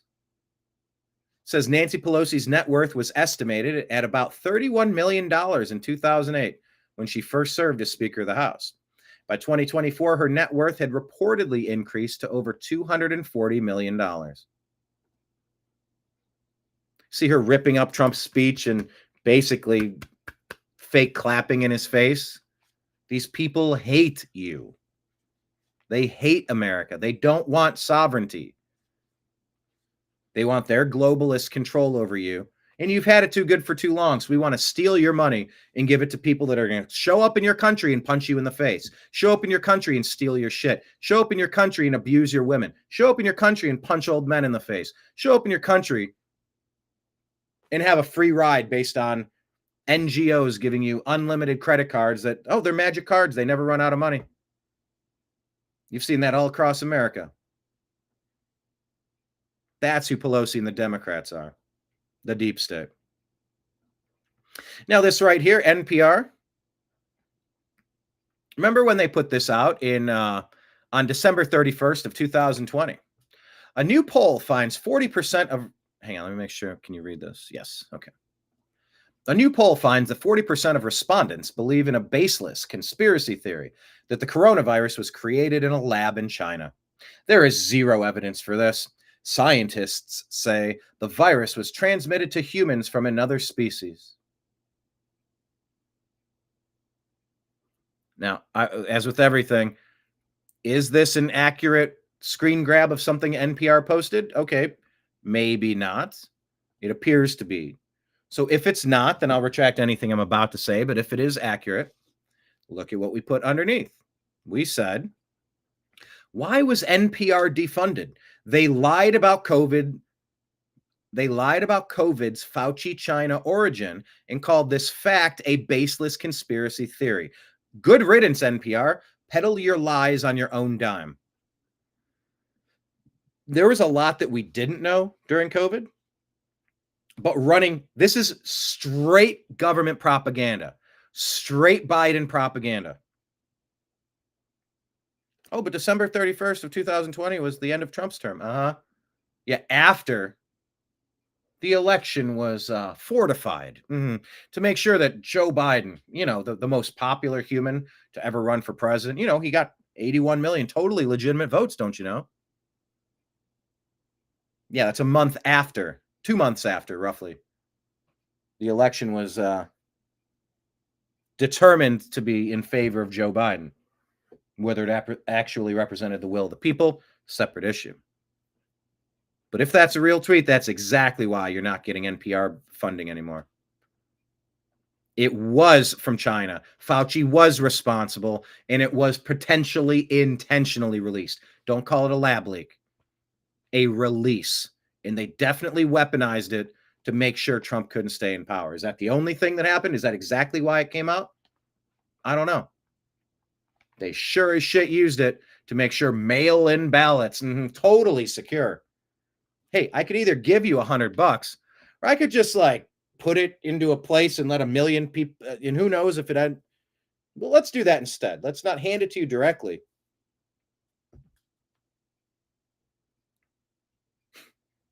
$2020. If this is an accurate post from NPR, and look how they're doing it. A baseless conspiracy theory. What a bunch of fools. There's zero evidence for this, except all the evidence. Moving on, staying with Fauci. Breitbart reporting that the Trump administration has ended all Beagle experimentation at NIH. And we said, ending the nightmare demonic Fauci influence, one treacherous act at a time. Please indict Fauci already. Please. This here's a post from James Woods. Now reading this with vivid eyes and fresh perspective, I would say, well, I don't know exactly about the claims inside of here about the number of illegals and the 2010 census, and is this exactly accurate? But I think the point remains. This is directionally true. Why do Democrats love illegal aliens? This post says, for every 770,000 illegals who filled out the 2010 U.S. Census in a sanctuary city or sanctuary state, the Democrats got another seat in the U.S. House of Representatives apportioned to them. Oh, it's like if you bring more of Ilhan Omar into Minnesota, Minnesota will get stronger, and so will the enclave of non-Americans who are diluting your vote to push a foreign agenda against you. Huh. Now do you understand why the Democrat Party likes sanctuary cities and open borders? This is shared from Sam Adams 76. But we're just saying it's time for a new census that only counts citizens. Strip the treasonous deep state Democrats of their ill-gotten power. Corey J. Mahler says, never forget. Oh, good. This is exactly the post I was discussing with you earlier. I didn't realize this was in the stack, but good, it's in the stack. Never forget, when you're arguing with a leftist or a boomer, you're actually arguing with the TV, and the TV cannot hear you, and it does not care. Remember that. This post from Charlie Kirk looks it looks fuzzy, so I don't know if this is actually a post from him. Like his picture's so fuzzy, this could be photoshopped. Look, I never claimed that everything we share is accurate. Like, I look at it objectively, and I try to encourage you to look at everything with suspicion as well. And, new information gives us new perspectives, all right? This says here, if we only counted U.S. citizens in the census instead of illegal foreign nationals, California, New York, and Illinois would lose a combined 18 electoral votes. This is why the Democrats want illegals to be counted in the census. So this needs to stop. Whether he said this or not, whether this is a valid post or not, the sentiment rings true to me. Here's a post from The Scoop. It says, when I see British citizens mocking the president, I just remember that in 100 years, they went from ruling a quarter of the world to living on an island the size of Michigan. And here's two bald eagles laughing in American. Ha ha ha ha. Here's your Michigan-sized island. Nope, you didn't get to colonize the planet. That didn't work out well for you. Hello. So here's a CNN panel saying that the mistrust of legacy media is due to right-wing rhetoric. I thought it was because of all their lies. Scott has taken advantage of this situation, I think, quite cleverly, quite wisely. They've played into a weakness. What situation? The situation of media being under attack. And so they've created a situation where media under attack, like the media is above reproach. Media is like science. You test it every single day. There's no confirmed science. The earth was flat. The earth was round. The earth was flat again. The earth was round. Who knows? Oh, no. Trust the science. 98% of the scientists who are awarded funding based on parroting this talking point, they agree. So test it again. Test it every day. Oh, surely you don't mean that all of reality is subjective. Well, mistrust of media. They've earned it. You've almost got it. Keep going. What the right wing is taking advantage of is finally the American people saying enough is enough. They're tired of feeling like the mass media screens out one viewpoint versus another in political coverage. They're tired of media institutions favoring one party over another. They're tired of narratives over factual stories. If I had any advice for 60 Minutes or anybody else, it would be just cover the news and try to be fair about it and stop putting your finger on the scale, especially during campaigns. You're talking. Are you making fun of that guy? I can't believe you're making fun of that guy. I know I just accused you of being, checks notes, misogynist, racist, Islamophobic because you made fun of Ilhan Omar. Are you really making fun of this old white guy? And I guess that kind of means that you just mimic everything that you hear. And that my claims of misogyny or Islamophobia or sexism, and I guess none of that's true, huh? Right. That's the point. About the old mass media myth that you could have this A myth about mass media that is what? That you could have? thing that was in the middle, the Walter Cronkite saying, that's the way it is, when it wasn't for many Americans the way it was, when people were pissed off. People back in those days trusted the media, did they not? No, they just couldn't be heard. People did trust the media back in the day. This guy saying, no, they didn't trust them. They just couldn't be heard. Well, then you're still making our point. I don't know what point this guy's making. There was no two-way. Now we have the internet. There was no two-way. Look at the Gallup polling. It was here, and now it's here. It's fallen off of a cliff. Yeah, we do have that Gallup polling about trust in media, and now, as in recent years, and let's be honest, Scott, a lot of this is driven by the rhetoric. Let's be honest, driven by the rhetoric. Your side of the aisle. The falling off of the trust in media is because of the rhetoric from the Republicans, from MAGA. No, you twit. I scanned through 7 words right there. They almost came out as something else. No, the trust in media is because we figured you out. We called you out on your lies. We busted you over and over, and you've proven yourself to be duplicitous. Traitors, literal traitors to the United States.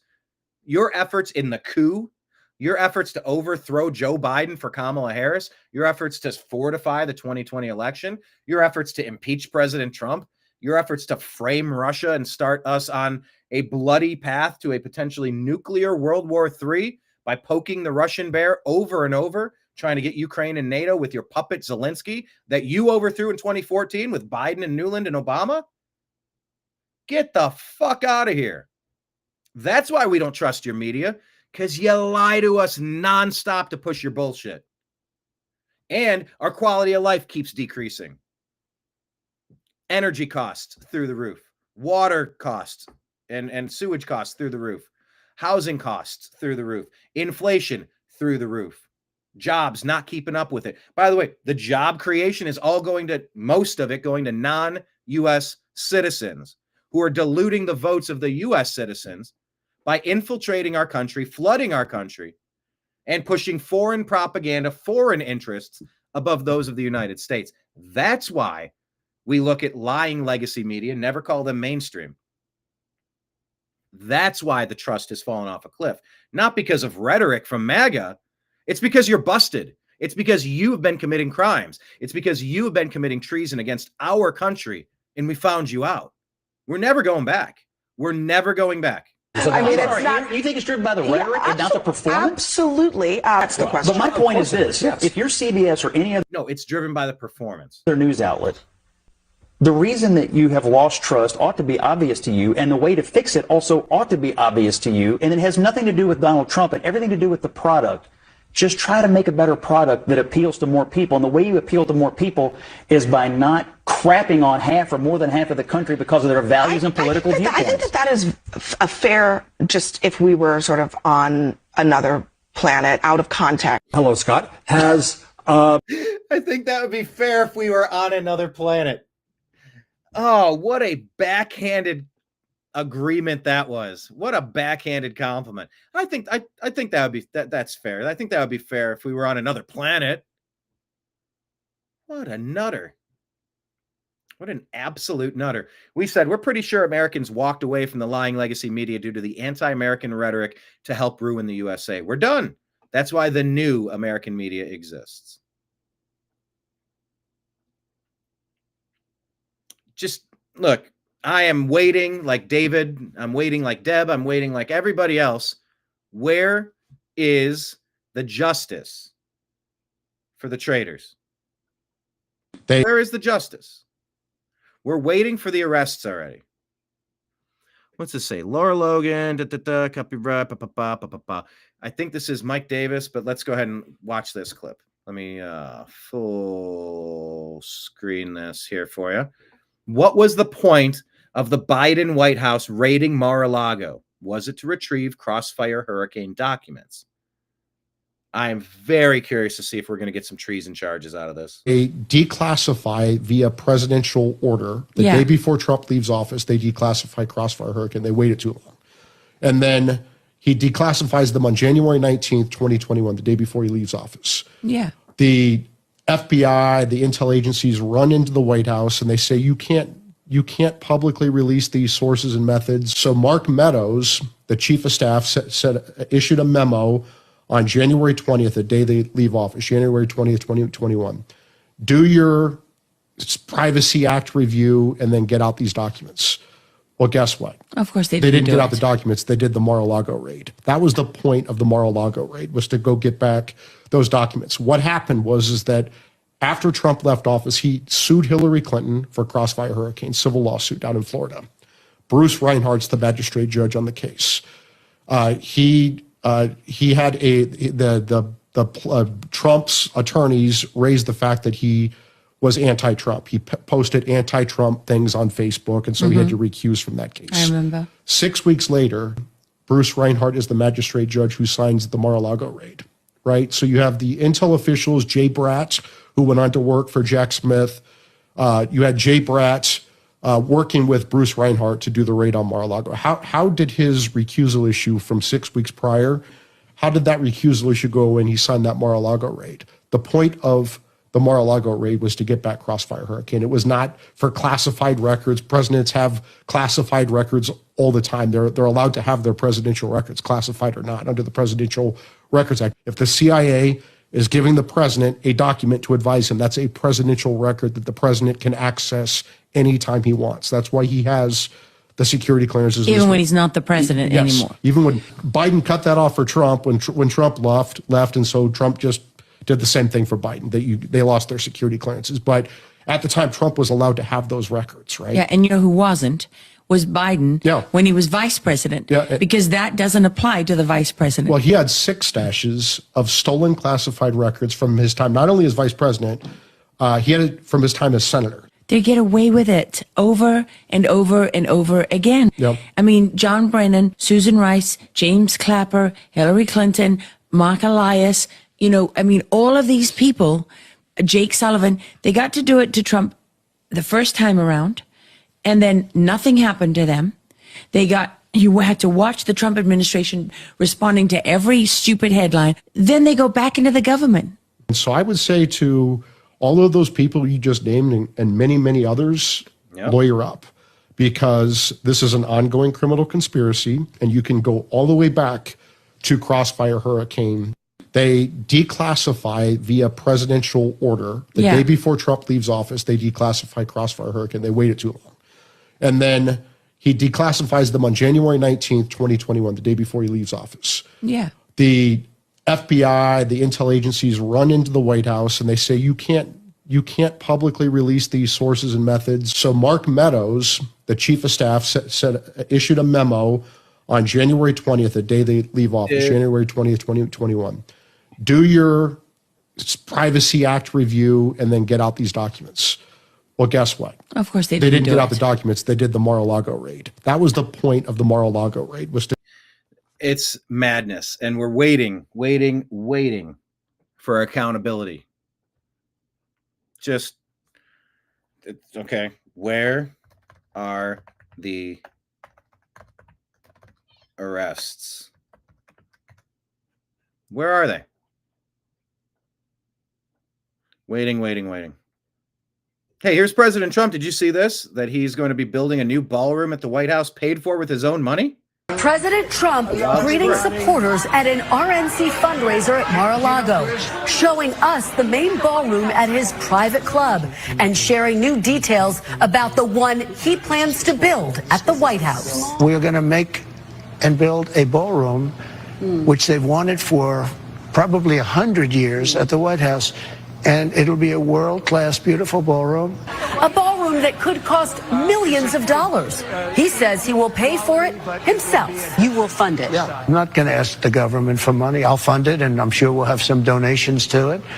But it's not an inexpensive thing.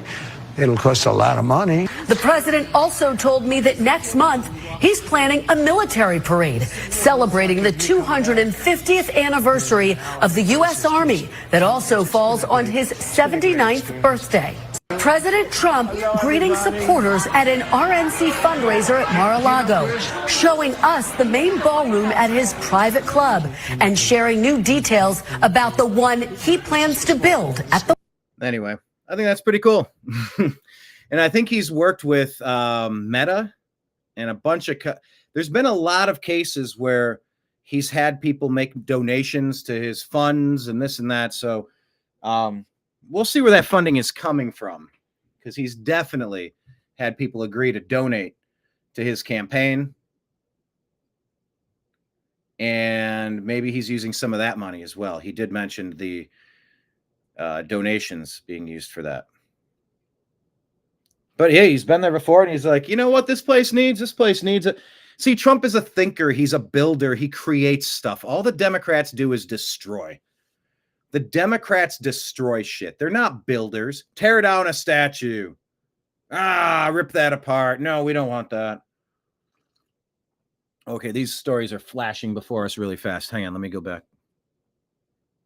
Okay, let's get this one. According to this, on Breitbart, 82 illegal alien invaders have been prosecuted for entering newly created military zone along the New Mexico border. Bravo. Thank you. No more. You want to come in, walk through the front door, show your ID, state your name and purpose.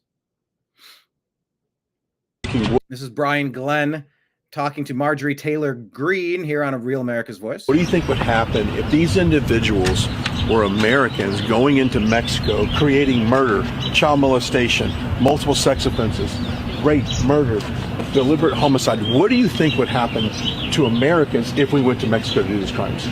They would not be coming back to America. I'm sure any country in the world that if an American went in their country, broke their immigration laws, raped a child. I mean, look at this. Gross. Okay, sexual assault of a child. Gross. Sexual assault of a child. Rape. If you're an American and you go in a foreign country and commit these crimes, you are not coming back. You're going to be in that jail, and I don't think the United States government is going to fight for you either. This is what Joe Biden and the Democrats have allowed to happen to America with their open border policies, and then they created the CBP One app to allow the invasion to occur, and then they harbored these people, paid for them with your tax dollars, and now we have rogue judges trying to keep them in the country. Okay, my second question is to you is what would our founding fathers do if our country was being invaded by illegals from another country? Let's start with that. What would they do, our founding fathers? Our founding fathers would consider that an act of war against America. It's simple. It would be an act of war against America. So building the wall, making the policies, just what President Trump did. Mm-hmm. Now, here's the most important question I'd like to know. What would our founding fathers do to politicians, in this case, majority of them are Democrat, what would they do to them that are allowing these people to stay in our country? This is a guy who has sexually assaulted a child. Our founding fathers, if you were a politician or an elected official or even an American, and you were harboring and protecting an enemy of the United States, that's considered treason. That's our law today. Not just back then. That is our law today. And thank God President Trump and his administration is not tolerating this and is doing the job that the last administration should have done, but didn't. The last administration, the Biden administration, and the Democrats who passed these open border policies and funded them, harbored and protected these illegal alien criminals and terrorists, and they were the best business partners that the cartels could ever ask for. Yeah. Just insanity. Thank you, MTG. Listen to what was going on that Doge discovered. And thanks to President Trump, he's now signed 2 executive orders to start to reduce the number of agencies in the government, and the Institute of Peace was one of them, which is why our team went in to try and understand what was going on. And that's when we found all of the craziness, like the weapons in their armory. We found the payments to the Taliban. Okay. So to try to hide the evidence. Right. So just a few hours after we got into their headquarters, we found that their chief accountant had actually deleted over 1 terabyte of accounting records from several years. So you'd have to ask the question, well, why would somebody do that? The Doge team, fortunately, was able to recover that data with the help of a few great employees at the Institute of Peace. And I think the most troubling thing was they received... I love the names of these places. The Institute of Peace. Pushing for war. So great. $55 million a year from Congress, and any money that went unspent, instead of returning that to Congress, they would sweep it into a private bank account, which had no congressional oversight. And that's what they would use to fund things like events at their headquarters and the private jets. And so I think it's a great example because most Americans don't know what's going on at a lot of these smaller agencies, and this is, I think, the most extreme case of some of the wasteful spend that we're finding. So the agencies are hiding money from you. They're sending it to the Taliban. They have loaded weapons in the department buildings. At the Institute of Peace. At the Institute of Peace. Oh, really? That's right. So this is a cover-up when you guys roll in. This one, yes, they cover up. It's a cover-up. They did delete a vast amount of financial information. That's really a definition of a cover-up. Isn't that illegal to delete evidence? Yes. Shred documents? It is. It's certainly illegal to delete accounting records that that Congress would certainly want to know where the congressionally appropriated funds are going from taxpayers. When you catch them going Hillary style on their computers, do you refer this to the Department of Justice? In this case, we did refer the evidence in the accounting example to the FBI and DOJ, and we were proud to do that. So yes, we did. And thanks to President Trump, he's now signed 2. I'm very happy with what Doge has done, and they've set a lot of things in motion now to have a little bit of oversight and a vastly reduced margin of error where they could be scheming. I think it's fantastic. Here's President Trump, well, getting interviewed on Meet the Press. Republican congressmen and women and senators that love this country, and they're not lunatics like some of these Democrats. What they're doing to the country is incredible. It's insane. There's something wrong with them. They suffer a major case of Trump derangement syndrome. I mean, nothing matters to them other than that. We have some great Republican. That's the truth. TDS is a real disease. I really wish that Bobby Kennedy would find a way to put Trump derangement syndrome on the health front burner so that we could actually talk about it. People that have been brainwashed would have a way to kind of reconsider why they believe what they believe. This video here, this is from Plant-Based Omnivore. Surgeon is recording her call with health insurance company about surgery denial. I'll just play you a little bit of this and try to understand where we are. This United Healthcare trial is coming up, but I mean, what does it mean to get turned down from life-saving measures by the companies that are supposed to be providing healthcare? They're not providing healthcare. And this is life and death for people. This is not a joke. Hey, it's Dr. Potter. Can you just tell me your name one more time? I'm sorry, you won't give me your name? I don't understand the relationship. I'm just asking for your name so that I know what doctor I'm speaking with. If we're doing a peer-to-peer, I just want to know who you are. So United won't let you give your name out for security reasons. Can you tell me what specialty you are? Did you do breast reconstruction? You did not do breast reconstruction. Okay, is it her plan that's not allowing her to have this, or United? Does she have a plan exclusion? Can you send me that evaluation? Like, can I see their reasoning and thought? And by the way, I'm listening to one side of a conversation. I have no way of verifying that she is talking with United or that it's a legitimate representation of their reaction. That's how you're supposed to consume every piece of video content. You have to kind of break things down, but let's listen to how this play out. Thought process when they've reviewed the literature to see what they reviewed. I mean, you understand this is this patient's one chance to have sensation preserved.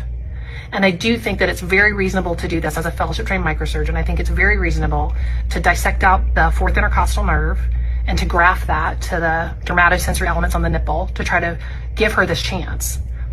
Yeah, I would just love to see where United has gone through that data. I mean, I'm a physician, I'm a doctor, and I feel like I'm making a medical decision for my patient. It seems like United is making a medical determination about this. And I don't exactly know how that works, right? It seems like they're practicing medicine. I just want to read it like a paper, right? And see what the references are so I can understand. Can you email it to me? You're not allowed to email it to me? It's an internal resource. I mean, there's data from 2023 and 2024 showing that this is effective. Why. You know, that sounds like trying to get an answer out of Meta or Google when they slap your account with a restriction. No, we're not going to tell you why. Oh, you're not going to tell me why? Okay. Yeah, I really would love to read that and see what United is using as the data to support that. And this is her only chance, right? Okay. Yeah, I'll do an internal appeal. Yeah, and I appreciate your time, and I'm so sorry that y'all aren't allowed to give out your names as a fellow physician. Like, I would love to be able to talk to you like you were a peer, but it's crazy. Yeah. Well, best of luck to you, and I appreciate we will. Hey, it's Dr. Potter. I want a better healthcare system in this country. Branko has a cartoon here. That's a donkey, right? If it saves but one life. Hang on, can I click it? Does it? Okay. Now you can see it. There you go. Democrats. If it saves but one life, I'm going to push my gun control agenda.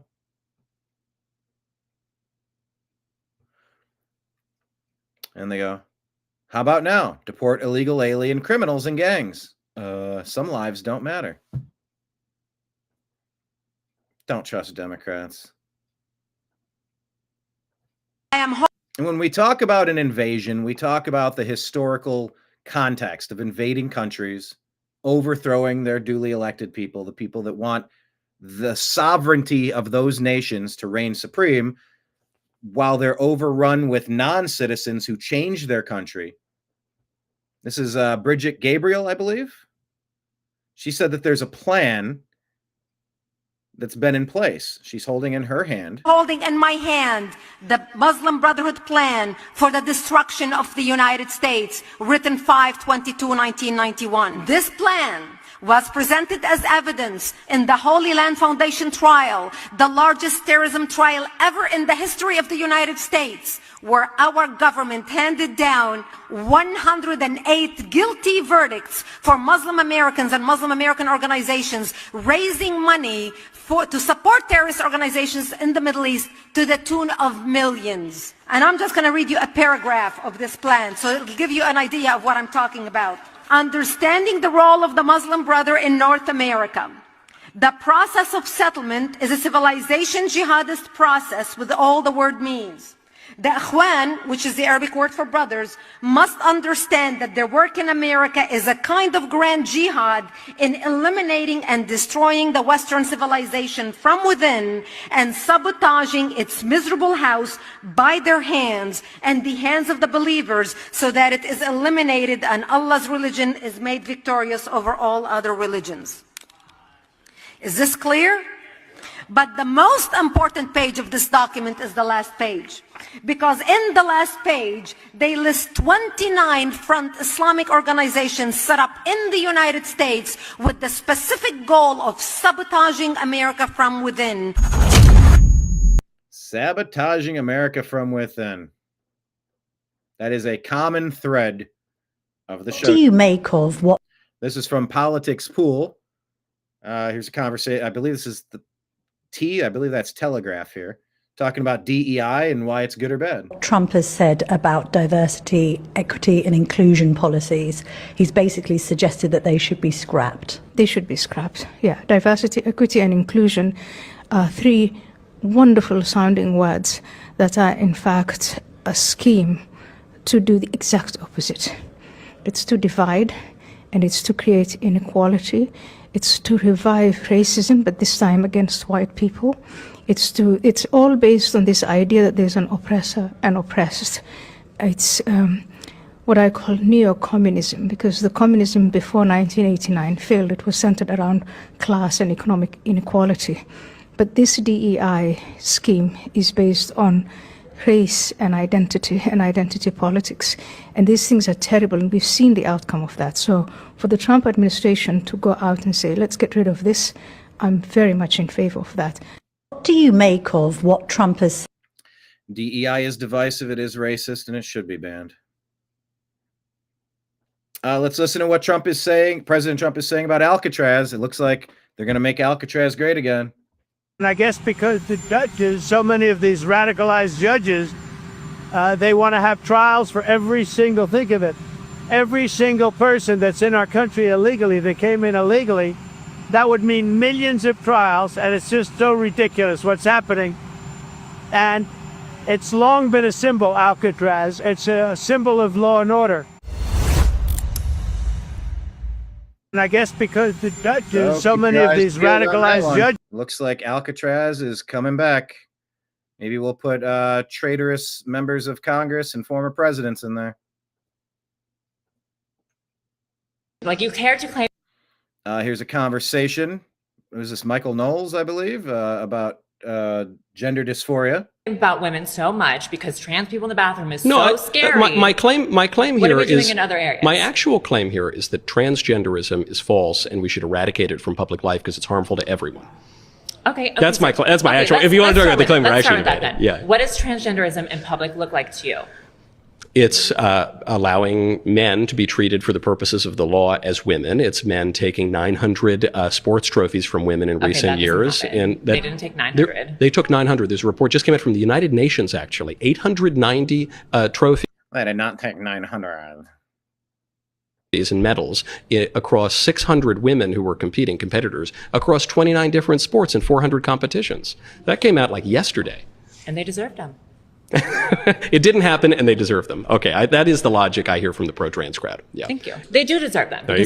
Thank you. I'm sure they followed the specifications for the sport, and that's why they were there in the first place. Like you care to. That didn't happen, and they deserve them. You just pivot from one lie to the next. That's the comment. Let me type that. They just pivot from one lie to the next. No, they didn't take. Where are we at? There we go. No, they didn't take 900 trophies. And they deserved them. That is one of the best interview answers I've ever heard, because this is exactly what it feels like arguing with a leftist. Exactly what it feels like trying to have a conversation with a Democrat. Oh, that didn't happen. And by the way, they deserve it. That just perfectly encapsulates. Remember that post where I said arguing with a boomer or a leftist is like arguing with the TV. They don't hear you and they don't care. They just on to the next talking. But like they'll argue both points so that no matter which way they lose, they can fall back on something else.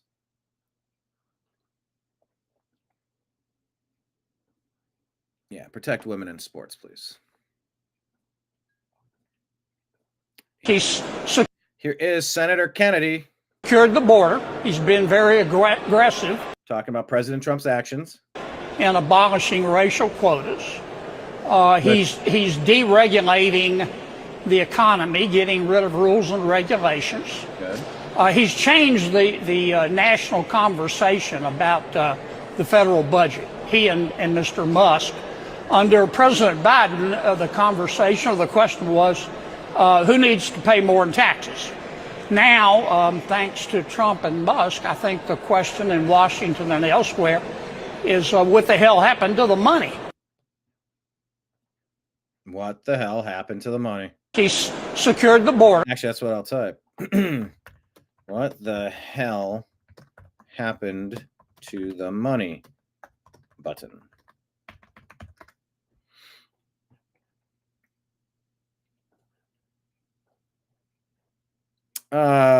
Liberty-loving Liz says firing teachers for pride flags isn't hate.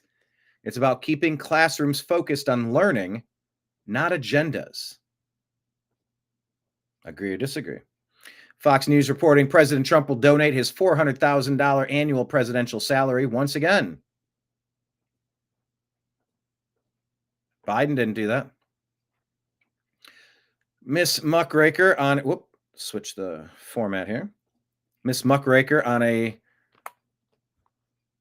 pile of files here says President Trump authorizes a 100% tariff on all movies produced outside of the United States. Oh, so are you saying that this is in order to bring filming back to the United States? since it's cheaper to film elsewhere outside of California and outside of the United States now. I'm open to digging into this and finding out if this is a good thing. California, Los Angeles, absolutely decimated. Just report after report that those sound studios are empty. Like the whole business has fled LA because they made it too punitive, too expensive to film in Los Angeles.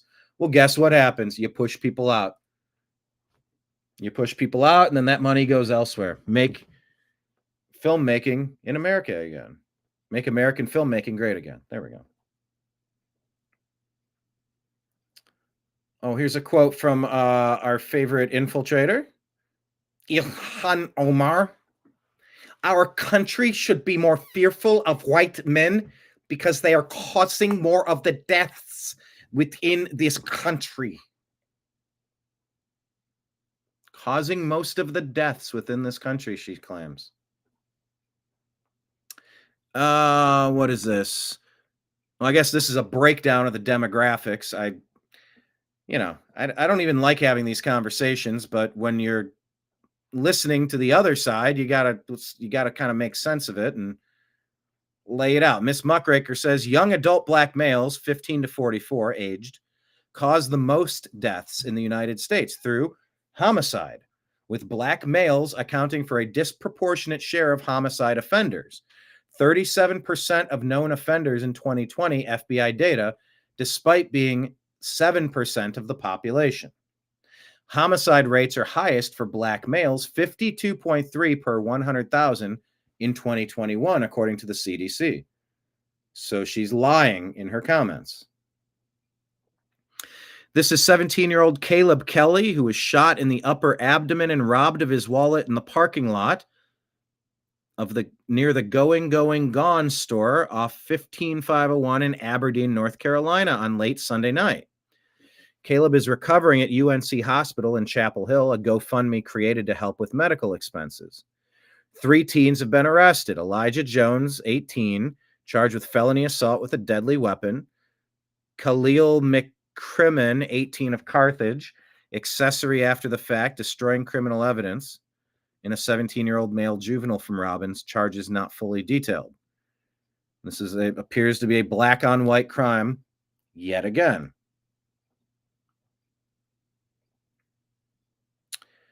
Lavita Almuente Ferrer, Miss Muckraker says, a 64-year-old former U.S. State Department senior budget analyst, pled guilty to embezzling $660,000 from the agency between 22 and 24. Worked at the Office of Chief of Protocol. She abused her signature authority over a department checking account, issuing 60 checks to herself and 3 to an individual with whom she had a personal relationship. She deposited all 63 checks into her personal accounts and used QuickBooks to alter payee information, disguising her actions by substituting legitimate vendor names. Ferrer is also known as Lavita Brezovic, pled guilty of theft of government property a couple days ago. Full restitution is owed. Good job for South Carolina finding all that fraud. What's this one now? Federal jury convicted Louisiana nurse practitioner for her central role in a brazen healthcare fraud scheme, bilking Medicare out of more than $2 million in taxpayer funds.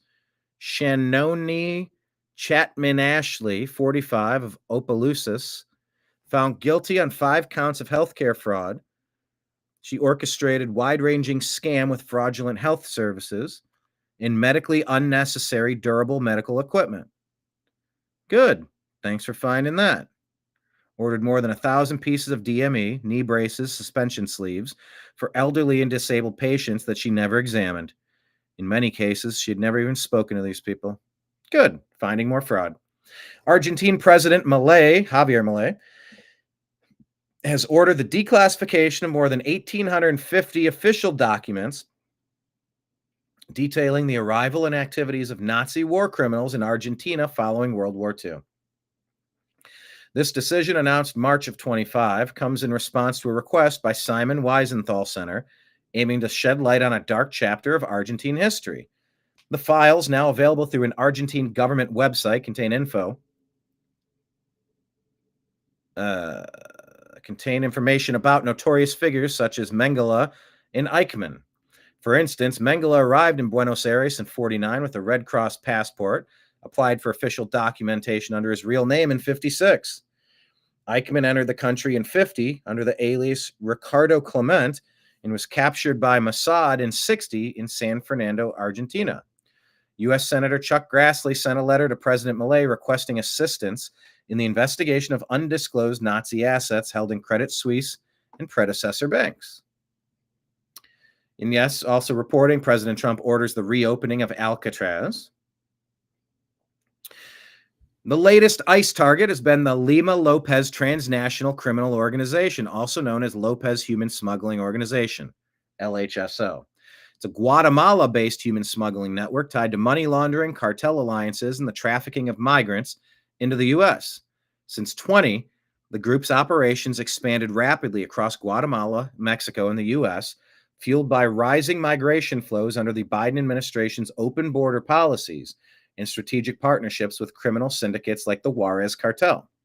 Democrat lawmakers and mainline legacy media have recently criticized ICE for its April 24th raid on a home in northwest Oklahoma City as part of Operation Take Back America, a long-running investigation into transnational human smuggling. So that's the big story. Oklahoma man has now replaced Maryland man.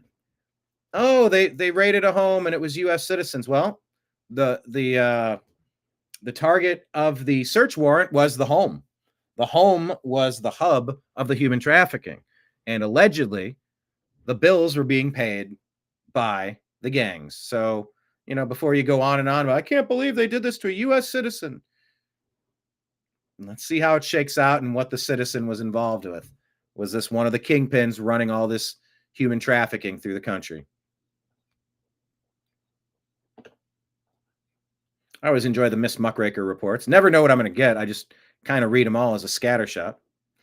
Rapid Response 47 says NIH closes experimentation labs accused of brutally killing thousands of beagles for 40 years. Bravo. Bravo.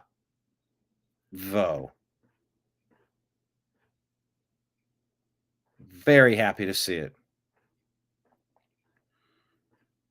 All right. Let's go ahead and share this tab. Make sure you're following the New American Media on X at American_media_. This is Ted Cruz at the Kentucky Derby having a blast. There's Sovereignty winning the Derby. Can't show you, so you don't get a copyright. First Derby win for his owners. Good job. Good job, Sovereignty, beating journalism. Bill Crystal says, hey, JD Vance, are you fine with this disrespect and mocking of the Holy Father? The Holy Father. I don't know who amongst you are Catholic. There's one Holy Father, and that's God Almighty. I don't understand why people worship a pope. I'm not Catholic. I don't get it. They can do what they want. But this guy's a man. The Pope is a man. You don't worship a pope. You don't worship all these saints and all the... There's a pope. That's cool. There's saints. That's fine. But, there's one God, and the Pope is not God. And so this image was created about President Trump as the Pope. I think the question was like, who would you like to see as the Pope? And then this picture came out. He's like, all right, I'll be the Pope. Why not? Wouldn't you want to be the Pope? I don't know. It'd be interesting. Are people barred from being the Pope? Like, why not? Why not want to be the Pope? Bill Crystal, a lifelong Trump derangement syndrome sufferer, says, hey, JD Vance, are you fine with this disrespect and mocking of the Holy Father? The Holy Father. Anyway, JD, well, I mean, just the Pope is whatever he is, but the Holy Father is God Almighty. You have Jesus Christ, the Son of God, the Father, the Son, the Holy Spirit. Aside from God and Jesus, like everybody else is just a person. I don't understand with the deification of this Pope guy. Why do you need a middleman? It's never made sense to me. It's not my religion. But yeah, if you're asked who should be the next Pope, like, yeah, I'll be the next Pope. Why not? But JD answered the question, are you fine with the disrespect and mocking of the Holy Father? He says, as a general rule, I'm fine with people telling jokes and not fine with people starting stupid wars that kill thousands of my countrymen. I think that was a shot at Bill Kristol, who's a pretty well-known war hawk neocon. End Wokeness says the entire developed world is dying. Here's the birth rate. Let me large screen this for you. Total number of births per 1,000 people in a given year. The only place people are really being born is Africa.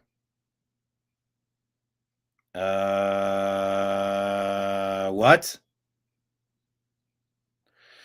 The comments, a civilization that mocks motherhood, sterilizes instinct, and exiles its own masculinity will not survive. The birth collapse isn't a mystery. It's the full pharmaco-feminism, consumer cults, and antenatal propaganda. It's not declined, it's engineered extinction. Geez, there's a lot of words in that. The birth rate is collapsing. It's the great population collapse.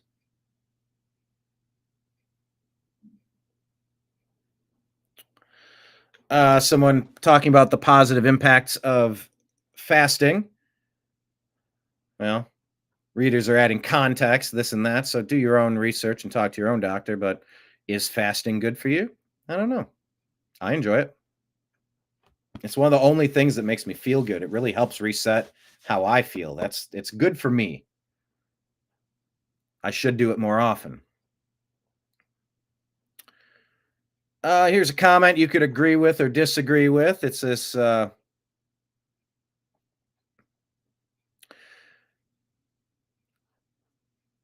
Keith Woods puts this out. If you missed the story, a woman was, I think the story is that a woman was robbed by either a 9-year-old or an 11-year-old. And the story was reported as being a 5-year-old autistic kid. I'm still getting information on it. I don't know the full story, so I'm not going to form a full opinion on it. But they were at the park, and this woman says that one of these kids was stealing her property, and she called him a mean name that starts with the letter N. Keith Woods says the main reason whites are starting to wake up to their racial the main reason whites are starting to wake up to their racial interest in ongoing victimization is that with social media, they can now see how other races view them in unfiltered form.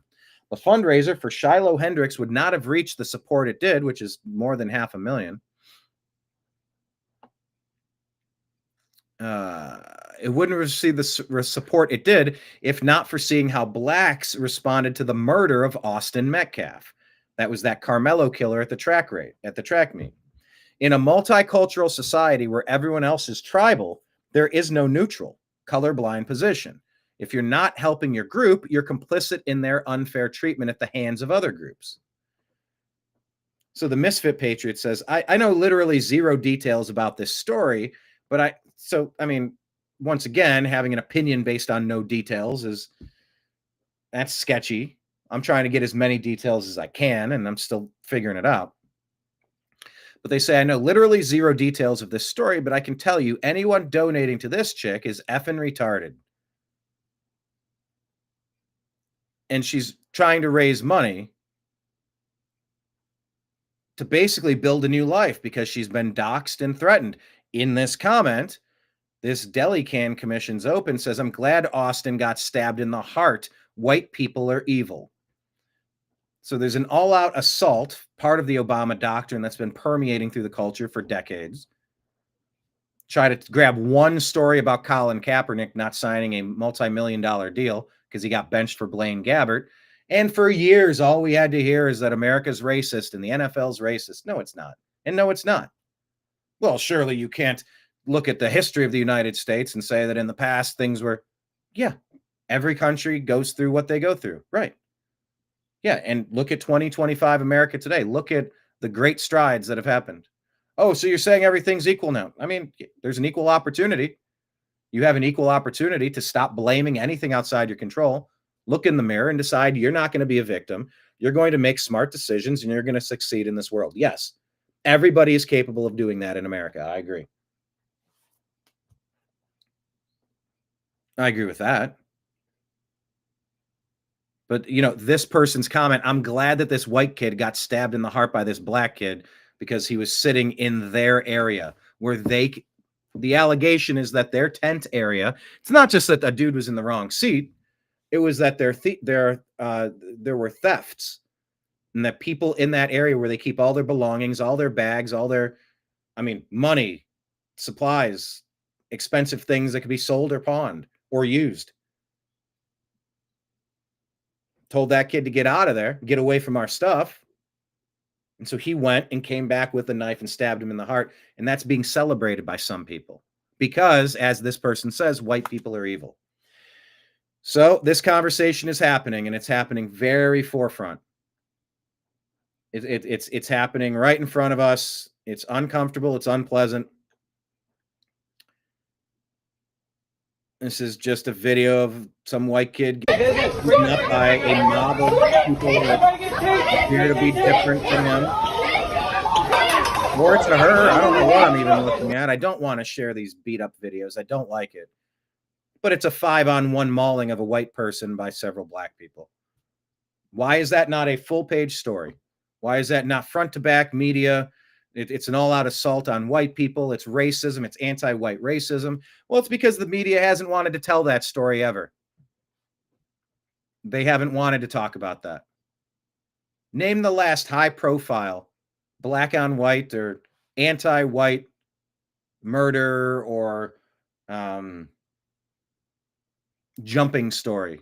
Like, where is that?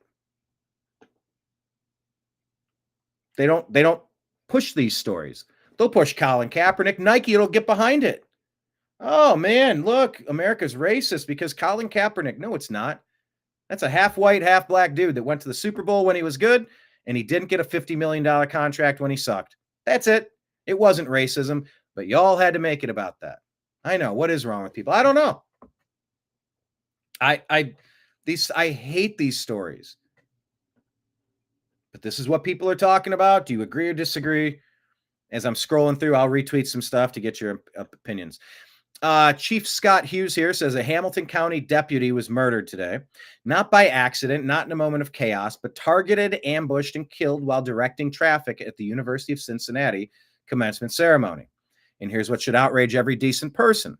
The driver who hit and killed that deputy was the father of the thug who fled from Cincinnati police yesterday, armed with a gun, and was shot and killed by CPD. Let that sink in. Instead of taking him, this was a black on white crime where this officer was ambushed and killed. Black on white. Where is the narrative? Where are the stories across the nation? Where's the nonstop? Where are the protests in the city center? The ticker at the bottom of the screen? Or that's only for George Floyd. Only some stories. Where was the story about Ashley Babbitt, the unarmed veteran mother who took the only gunfire shot to be killed on January 6th when a mostly peaceful protest occurred in Washington as a result of 7 fraud states or swing states pausing their vote magically roughly around the same time, just long enough over the days and weeks ahead where hundreds of thousands of vote deficits could magically disappear by just about enough. 10,000 here, 5,000 there, 20,000 here, just to make sure Joe Biden could seize control of the country. The officer Byrd that shot and killed that white lady, that was the only shot fired that entire day. That guy got off with his murder, got off with his execution, never had to face justice. But when you have Daniel Penny on the subway trying to restrain a violent lunatic who's threatening to kill people, well, he's white and the perpetrator was black and the guy died. That was front page news nonstop. And it was, oh, look at this. Black people are the victims. Daniel Penny's a white guy. White people are evil. Look at this vigilante justice. Daniel Penny killed somebody who doesn't look white. Daniel Penny's therefore evil. I shared a video a couple days ago where it was it was a Zoom call. And it was, I can't, what did they say? Kyle Rittenhouse killed 3 unarmed black people in Kenosha. It's like, huh? What? These people were armed and they were white. But the media narrative gets pushed out there with Kyle Rittenhouse. It gets pushed out there with George Floyd. George Floyd for minutes and minutes and minutes and minutes from the moment that video camera was shown. He was saying he couldn't breathe. He was saying he was having a panic attack or an overdose or some sort of medical event from the minute he knocked on the window to talk with him. Then he was peacefully arrested, taken into the back of the cop car. Nobody saw that whole part of the video where the guy was hyperventilating or overdosing from eating fentanyl, whatever the case actually is. All you saw was the end of that. And there have been multiple Minnesota police officers said, we were trained to put our knee on the shoulder, upper neck, back area where Derek Chauvin had his knee to restrain this guy that was having an absolute freak out. The optics looked terrible. It looked like he was strangled or he broke his neck. A certain part of that story was told, but not all of it, because it pushed an agenda that the Democrats ran with in cahoots with the lying legacy media and the deep state to push anti-white anger across America to say there was an injustice that occurred and therefore we need to burn America down. That's what led to Kenosha. So some parts of stories are told, but not other parts of stories. And it's sort of about time we start asking why. Why is it always one push for one type of story and never the other? I mean, just in casually scrolling, I'm not seeking these things out. I go through the feed and see what looks interesting. I share posts for your consideration and for the conversation. A retweet is not always an endorsement. But why are these black on white crimes not being addressed the same way? And how many of them are occurring? Well, what are the number of these attacks? We went through the demographics a couple posts ago. Anyway, this post continues. Instead of taking accountability for his son's criminal actions, this father chose revenge. He got in his car and intentionally drove it into a deputy simply because he wore a badge. Where was this father yesterday when his son was running wild with a gun? Where was his outrage when that kid endangered lives and forced officers into a deadly encounter? This is bigger than one family. It's about the culture that defends criminals and demonizes the cops trying to stop them. And that's the other part of it. All cops are bad. ACAB means all cops are bastards. That's part of the permanent outrage culture, the permanent protest culture. Whether it's Antifa, Black Bloc, BLM, pick your favorite group here.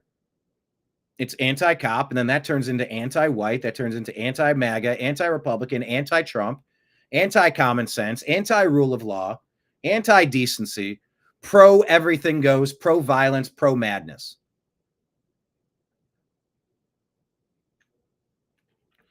This post says, enough is enough to my brothers and sisters in uniform. Stay sharp, stay focused, stay ready.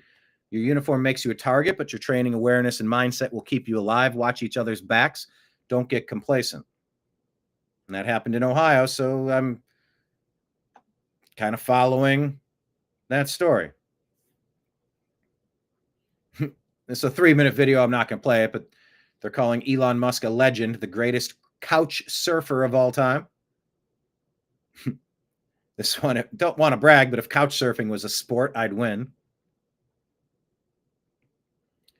Yeah, and this right here. Perfect. Take white and black out of it. Because it's really not about white and black. It's oppressed and oppressor. It's some groups of people that could never do any right, which is white people, according to the Marxists, the Leninists, the Stalinists, the communists, the socialists, the leftists, the Democrats, the globalists, the NWO. Perfect. No black person involved in this story.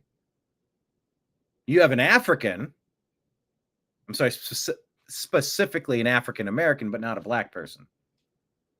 I know, this is hurting my brain too, because I don't waste my time every fucking day worrying about what people look like. I don't spend all hours of my day bitching and moaning or like raging about the melanin content of somebody's skin or what kind, like I don't worry about unnecessary things. I worry about content of character and what they're doing. But it is funny because Elon Musk is an African American. He's from South Africa, but he's a white dude from South Africa, which Makes it extra confusing unnecessarily. But what I was trying to get at here is, okay, well, how about this story? Nothing about black people here. A little bit about African Americans, but nothing about black people. But just do the comparison. C3 says 96% of media coverage of Kilmar Abrego Garcia is positive for some reason. That dude, rap sheet a mile long, abusing his wife, deportation orders, the tattoos across his knuckles, the human smuggling when he gets pulled over in Tennessee, a rap sheet a mile long, not prosecuted by the Biden administration's ICE, Immigrations and Custom Enforcement. So 96% of, and I don't know if these numbers are exactly correct, but the point remains. Most media coverage of Kilmar is positive. 96% of media coverage of Elon Musk is negative. One man, Kilmar, is an illegal alien invader gang member, and the other is a man exposing government theft. So telling. It's so telling to see who people back and support and what the media is doing. Mike Lee says they call good evil and they call evil good.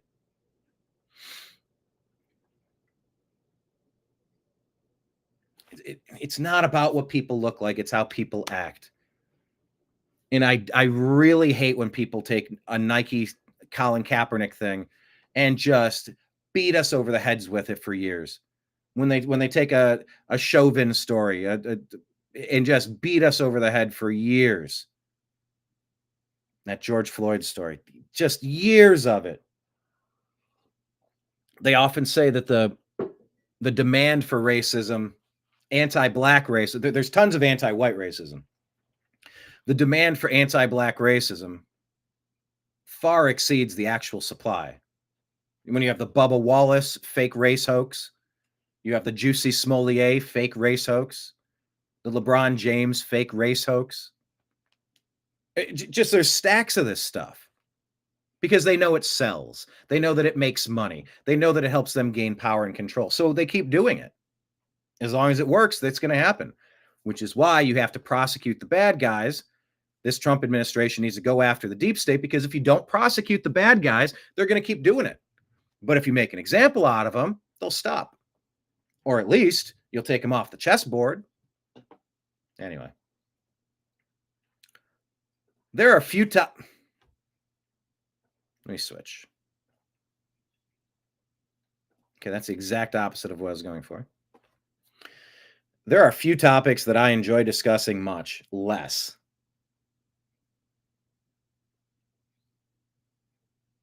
than,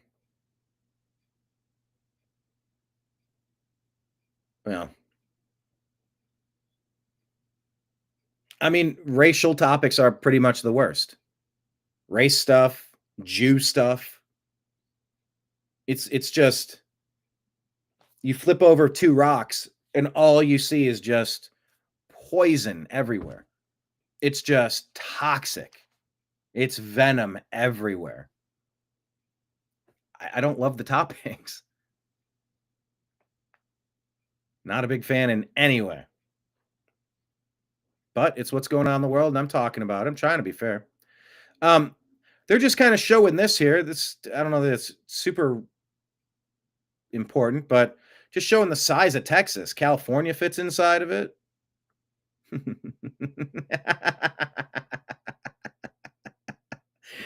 Texas is so big. What's That's because we just kind of need to take it in and angle it just, okay. There we go. And finally, have to ask the question you've all probably been thinking, which is, can you fit Texas inside of Texas? Let's see. No. But it's close, though. Most people don't. It's a funny post. You can't even fit Texas inside of Texas. You can fit the United States inside of Texas. I mean, it's big, but it's not that big. Yeah, here's the New Hope. Empire Strikes Back and Return of the Jedi. It's Trump, and then it's Biden seizing control, and Empire Strikes Back, and then Trump coming back. May the 4th be with you. May the 4th be with you, everybody. That was yesterday. Now we're on Cinco de Mayo. Not sure how you choose to celebrate, but celebrate wisely. Have a good time. The Department of Defense has released a Star Wars May the 4th be with you video listing all of the Department of Defense's accomplishments in the past 100 days. Can't play the music. But there's a list of accomplishments. Good social media use. May the 4th be with you. This is Growing Up Italian. Obi-Wan Cannoli. I love a good pun. Obi-Wan Cannoli. The White House says happy May 4th to all, including the radical left lunatics who are fighting so hard to bring Sith Lords, murderers, drug lords, dangerous prisoners, and well-known MS-13 gang members back into our galaxy. You're not the rebellion, you're the empire. And there's a picture of President Trump with a lightsaber. What a great social media department the White House has. We are truly on the best timeline now. The radical left lunatics bringing in Sith Lords and MS-13 gang members. A report, according to Colin, has music, can't play it. A report shows Antarctica reverses trend and gains ice for the first time in decades, according to a new study published by Science China Earth Sciences. Researchers say from 21 to 23, Antarctic ice sheet saw record-breaking mass gain. Tongji University researchers say satellite gravimetry data shows that from 11 to 20, Antarctic ice sheet lost 142 gigatons of ice per year. That trend flipped between 21 and 23 when the ice sheet allegedly gained 108 gigatons of ice per year. Most of the gains are in East Antarctica. Scientists say much of the gains are linked to precipitation patterns, which could be temporary. Crazy. So how about we don't destroy our economy based on a freak out about the ice? Okay.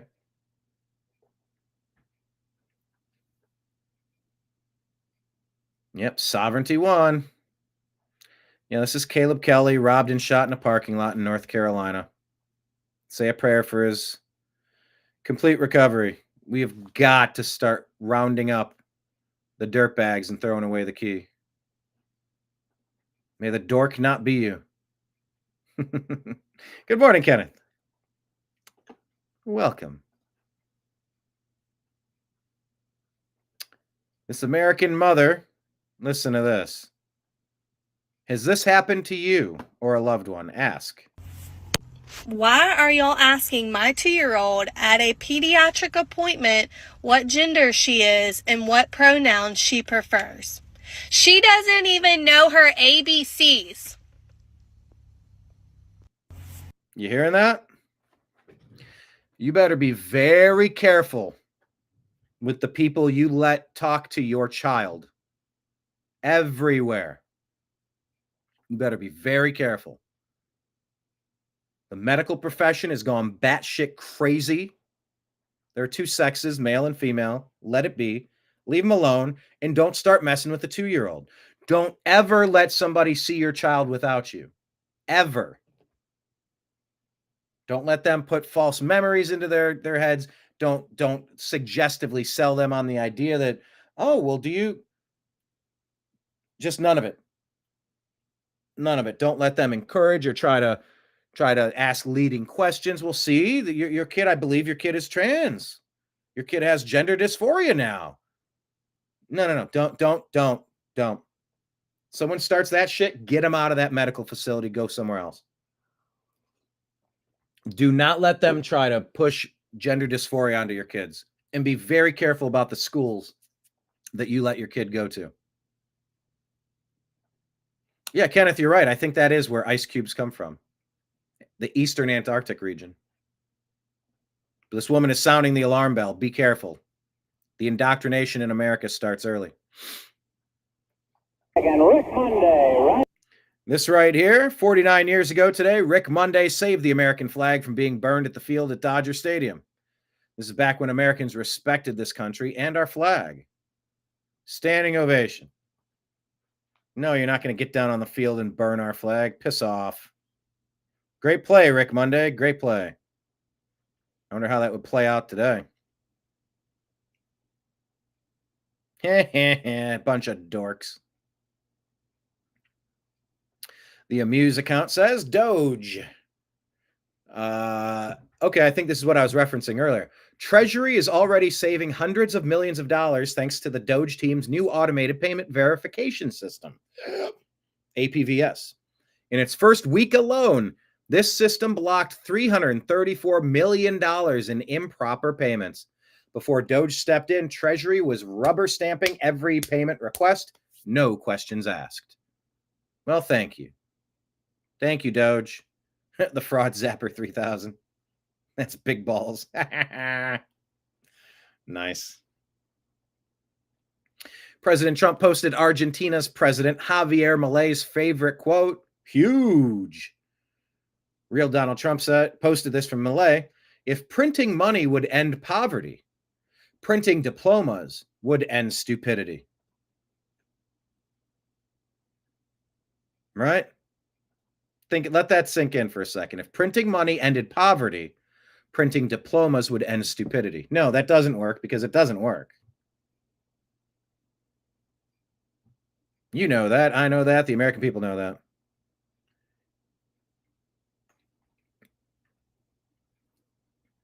Hey, by the way, if you're gonna demonize police, let's look at Glendale, Arizona FOP Lodge number 12. A madman is terrorizing a neighborhood with gunfire. Rifle unit arrives. He rests his coffee on the dash. Right. One shot. 83 yards.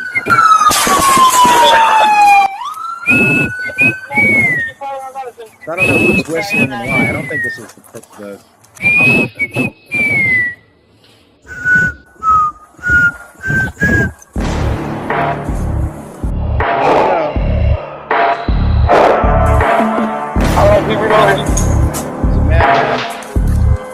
police. Are those shots coming from the outside?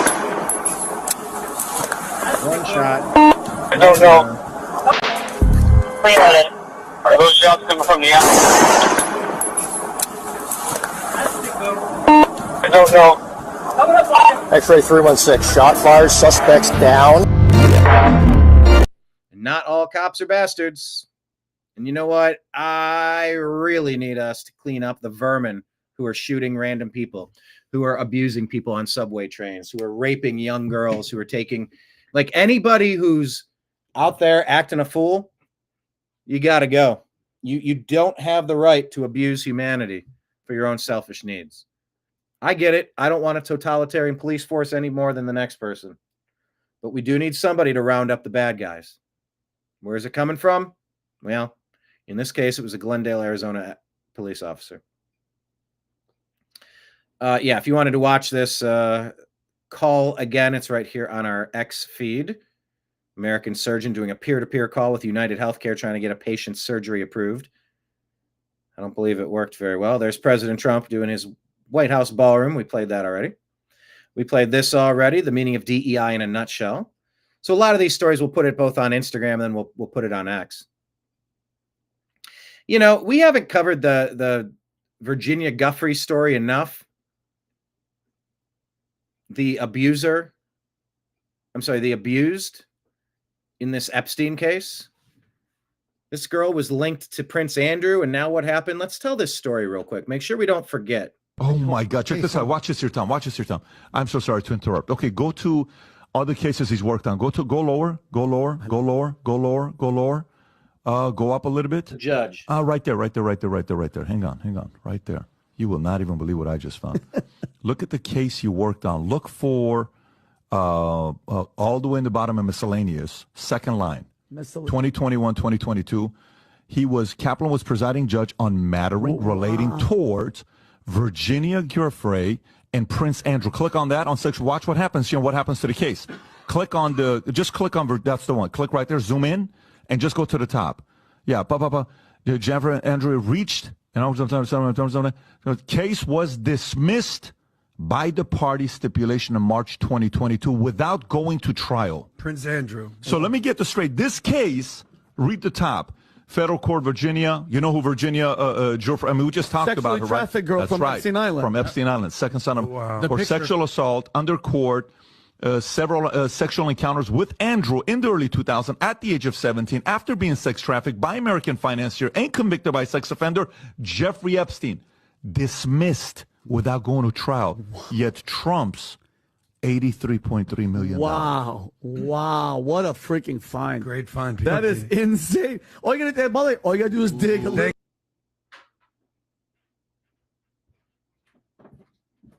So, for everybody who's talking about we need to make arrests, we need to go ahead and just indict everybody right now, there's a big problem with the judicial system. The same judge who ruled Donald Trump was guilty in the E. Jean Carroll thing. By the way, if we're putting $100 on a horse, I'll put $100 on that E. Jean Carroll thing being overturned. There's no way that was a legitimate ruling. That was a political hit job to try to take care of President Trump. And that didn't work. They tried a legitimate hit job in Butler, Pennsylvania. These people are desperate because they're busted and nobody likes them. And we know that they're pirates stealing our shit. Wait, why is Trevor Bauer trending? Tell me somebody signed him to the Major League Baseball. What is this? Busted newspaper has released a mugshot of Lindsay Hill, the woman exposed for lying and ruining Trevor Bauer's career. I'm a big Trevor Bauer fan. Met him, got an autograph, and shared my Thug Life edit with him. Charges reportedly laid are seriously disturbing, especially cruelty to animals. History of wild behavior. If guilty, she should be locked up. Intoxication in a public place, cruelty to animals in the second degree, driving on a DUI suspended license, assault in the third degree, disorderly conduct. This woman's a terror. But Trevor Bauer has been banned from Major League Baseball because this lady made false claims against him that were thrown out. And he's been pitching in Mexico and Japan because he's been blackballed.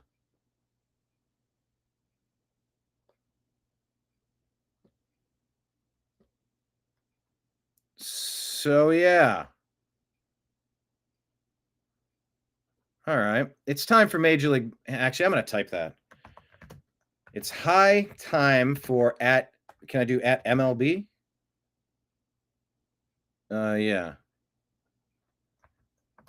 To lift their blackball of at Bauer outage already. Trevor was never found guilty of anything, and his accuser appears to be a psycho. Let the man pitch again. He's good for baseball and good for innocent people wrongly accused everywhere. Do the right thing. Ooh, I love when a tweet is the perfect number of characters. Anyway, Trevor Bauer is trending. I wanted to see what that was about. I've interviewed this dude before at Politicon. Here he is asking it's an interesting question. Take a listen. Why do you live in a white country rather than... Jesse Lee Peterson. Why do you live in a white country rather than your own country? You live in London there. Country. Why do you live in a white country? I'm sorry? It's not a white country because I want to tell people about Islam.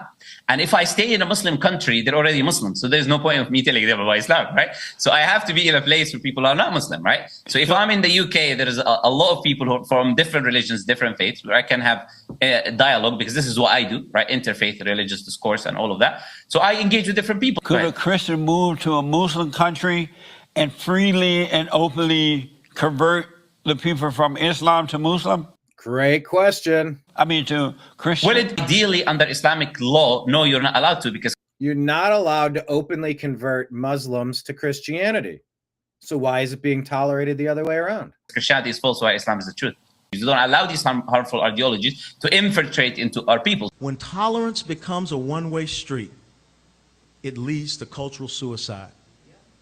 When I am able to fly to Saudi Arabia with my Bible in hand, with my cross around my neck, to go to Mecca and go to a church, then guess what? We're good to go. But until that point, we have to understand the objectives and the goals that Islam has.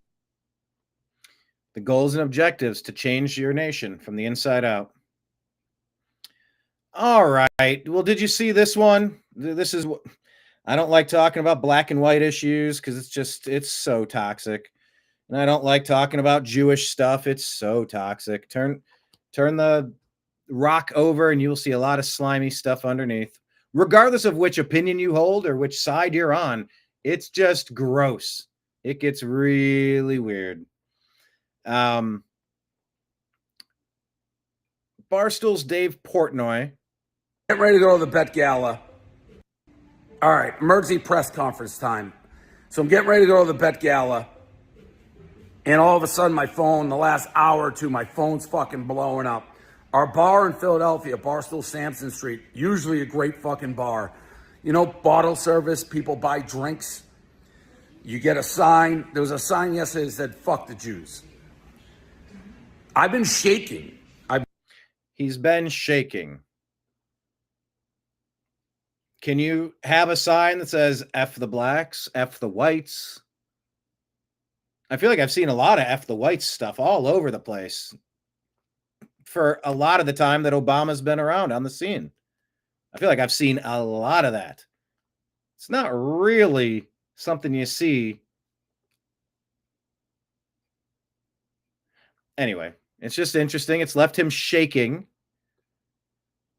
And I just, when Hamas attacked the Israeli concert and butchered those people, it's been very strange to see all of the uprising in the streets. The BLM people changed their costumes in for pro-Palestine, anti-Israel people. It's interesting to me. Imagine being the victim of an attack when a war started and you're defending the attackers. That's what's been going on. And then they say, no, it's Israel. They're the invaders. They don't belong in this area. 1947, the Rothschilds in the United States installed them here. We want them gone from the river to the sea. Intifada, we shall be free. From the river to the sea.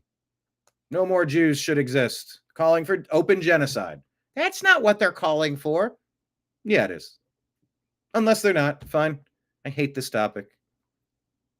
But Dave Portnoy is literally shaking. I've been so fucking mad for the last 2 hours. Like, I instantly got on. This is why the emergency press conference was late, because I was so over the top. It's like, I'm going to fucking make it my life fucking mission to ruin these people. Like, I'm coming to your throat. I'm never ending.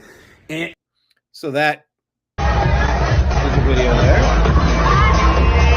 Can't play it because there's music. And all of a sudden, my phone, the last hour or two, my phone. He's now trying to send these people to Auschwitz and say, I don't want to ruin the lives of these 20-something-year-old kids. I think I shared that tweet too. I'll scroll back up to it for the update, but I guess that's the bar Portnoy owns.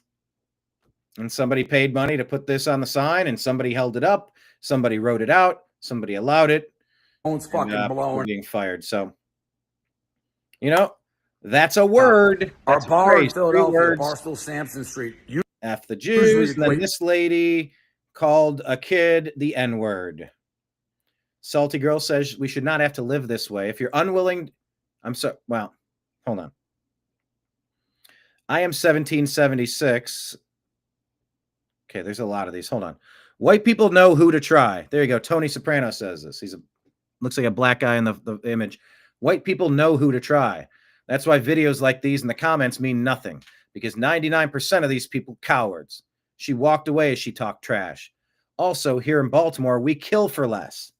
White people's here almost scared to walk on the same side of the street.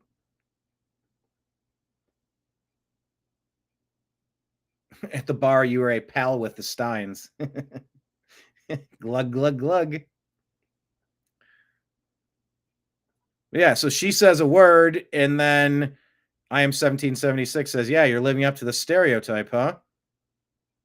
You know that whole thing, you're a bad person if you cross the street away from someone that doesn't look like you. You know, that white guilt, that white shame. It's like a very tired trope that's been going on for a long time. And Salty Girl says, we should not have to live this way. If you're willing to murder someone over a word, you're unfit to live in modern society. Why do you? He read this phrase, and it. You know, bottle service. People buy he drinks. Is out of his. He is irate. You get a sign. There was a. She says a word because a kid is stealing from her, so she uses the meanest word she can think of in the moment. And by the way, if you've ever been in an argument with a significant other and they try to say the meanest thing to you, I know maybe in healthy relationships that doesn't happen, but in reality, that stuff happens. Are you able to kill people because they use a word? You know. President Trump here saying, and I think there's a follow-up to this. There's a few more, so I'm just going to buzz through them.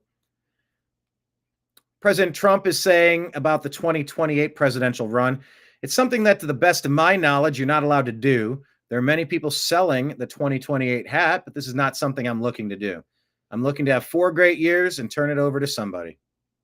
Okay, so there he is. He's kind of telling you he's not planning on a 28 run. But it's like I said earlier. Why is Congress allowed to have people that are not born in America? I don't think that should be the case. Dual allegiances. I don't like it. Regardless, doesn't matter if you're from Sweden, Japan, Ukraine, Israel. I don't care where you're from. If you're not born in this country, you shouldn't be elected to serve this country because you might be serving a foreign nation, a foreign homeland. Dual allegiances should have no place. And if there's term limits for the president, why not term limits on Congress? And if there's not term limits on Congress, why have term limits for the president? Oh, well, that just means Obama will run again. Oh, please. Please bring it. Oh, please. Yeah, I would love a chance to issue a referendum on Barack Obama now that we know who he is. Oh, yeah. Anyway, Jack Posobiec, who I was the guest on his program last year. God, it's been almost a year or something. The White House is now posting that DEI stands for deport every illegal. Is that what you voted for?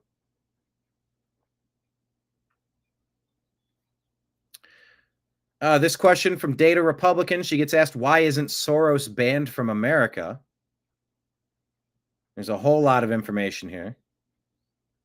NED is the NED. Where is it? NED stands for National Endowment for Democracy. It's all kind of linked together. All these NGOs that he protects and partners with him because he has a shared foreign policy vision. That same foreign policy that labels President Trump as a threat to democracy. NED members are Victoria Nuland, Karen Bass, Todd Young, Elise Stefanik, Mel Martinez, Steve Began, and Todd Young twice. That was on there twice. But anyway, if you want to do a deep dive, check out what Data Republican put out.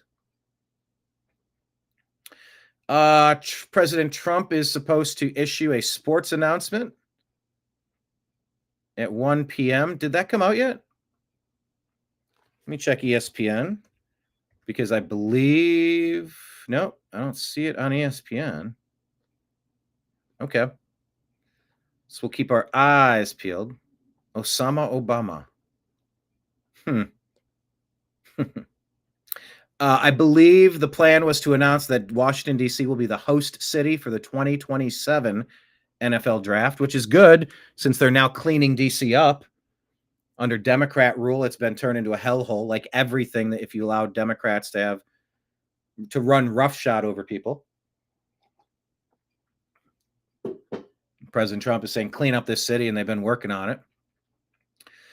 Brian Cates posts this. He says, remember, President Trump is the guy who reinstituted the federal death penalty for harming kids during his first term. I think that's what you always reference, right? David, yeah? President Trump is the guy who reinstituted federal death penalty for harming kids during his first term. Federal D.C. judges tried to block him from doing it, but they failed. He wrote about Uncover DC, link to the column in the comments. A lot of worthless social media influencers may not see what's coming, but I assure you Trump's enemies do. Just as then, U.S. Attorney General William Barr made a surprise announcement about the reinstitution of the federal death penalty after federal judges had stubbornly blocked any executions from being carried out over 17 years. Look for a surprise announcement soon. For, air quote, surprise announcement soon from current U.S. Attorney General Pam Bondi about the recent death warrants she's been signing. Actually, I'm being kind of sarcastic here. It's not really a surprise announcement about more forthcoming federal executions of inmates currently on federal death row, since Bondi's publicly talking about signing the death warrants live on video. Oh, that slipped by you, did it? You mean those cracked social media influencers somehow missed Bondi openly talking about the death warrants she's been signing at the recent White House cabinet meeting? Gee, how did that happen? How did they miss that? Could it be that these social media influencers are blind to what's really going on, since they're so busy publishing their own often wrong hot take narratives on current events? You know, there's Uncover DC, federal executions about to return. They're about the return of rule of law. Last federal executions in 2001, Timothy McVeigh, Juan Raul Garza, under George W. Bush. Although I would kind of like to talk to Timothy McVeigh. Not sure we have the real story there, but. All right, so what is this? HR 867. Let me run a search on HR. What was that? HR 867. I heard they pulled this one and they're not going to be voting on it now. Why was it even close? Multiple bills labeled HR 867. Anti-Boycott Act to extend provisions to international government organizations prohibiting Americans from participating in boycotts of U.S. allies imposed or promoted by these organizations.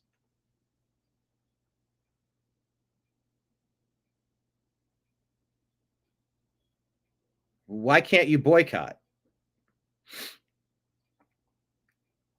Opposition and critics, including Representative Marjorie Taylor Greene and Thomas Massey, two people that are usually above the target, argue that it infringes on First Amendment rights by penalizing boycott participation, potentially compelling speech or business transaction. They say it's an overreach that could suppress peaceful protest. And the bill's withdrawal from a scheduled vote suggests significant pushback. So it's been withdrawn, as it should have been. But why did it even get to this point in the first place?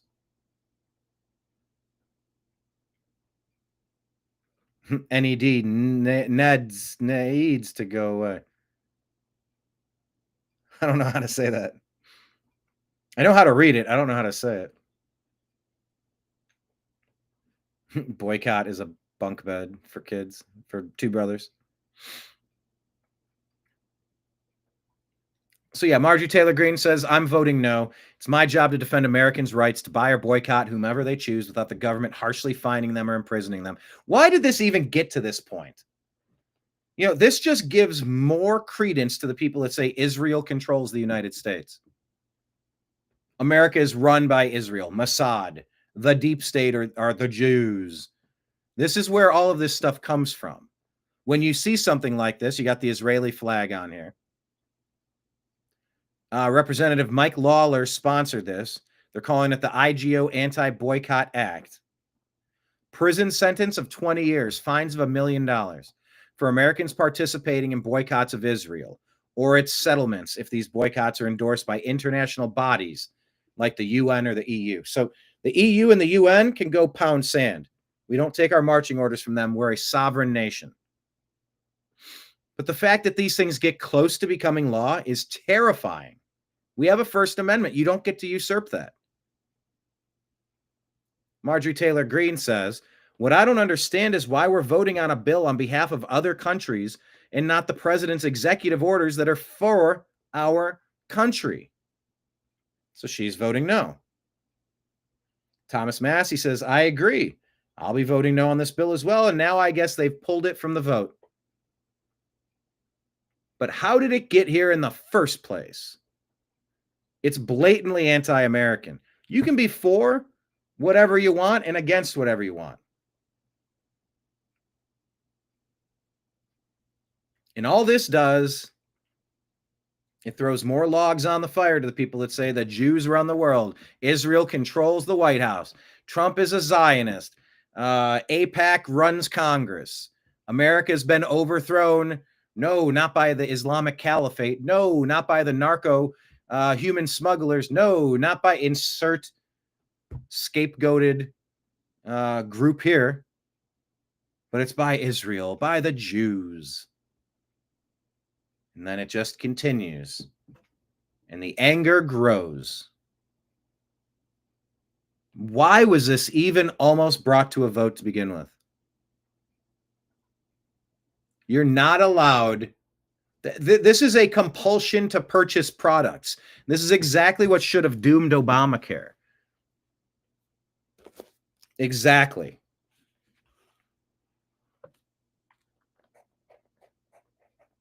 You must purchase a product. Well, that's not in the Constitution. You don't have to purchase a product.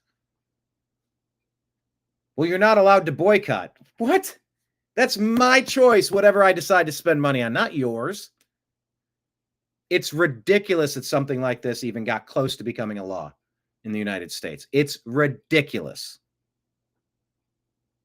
And by the way, that's not saying anything mean about Israel or Jews. It's just common sense that nothing like that has any place being anywhere near the United States of America. And I want to know about the people that pushed it and to what ends, who funded them. And we really have to have a conversation about who is trying to manipulate our Congress and the United States. Anyway.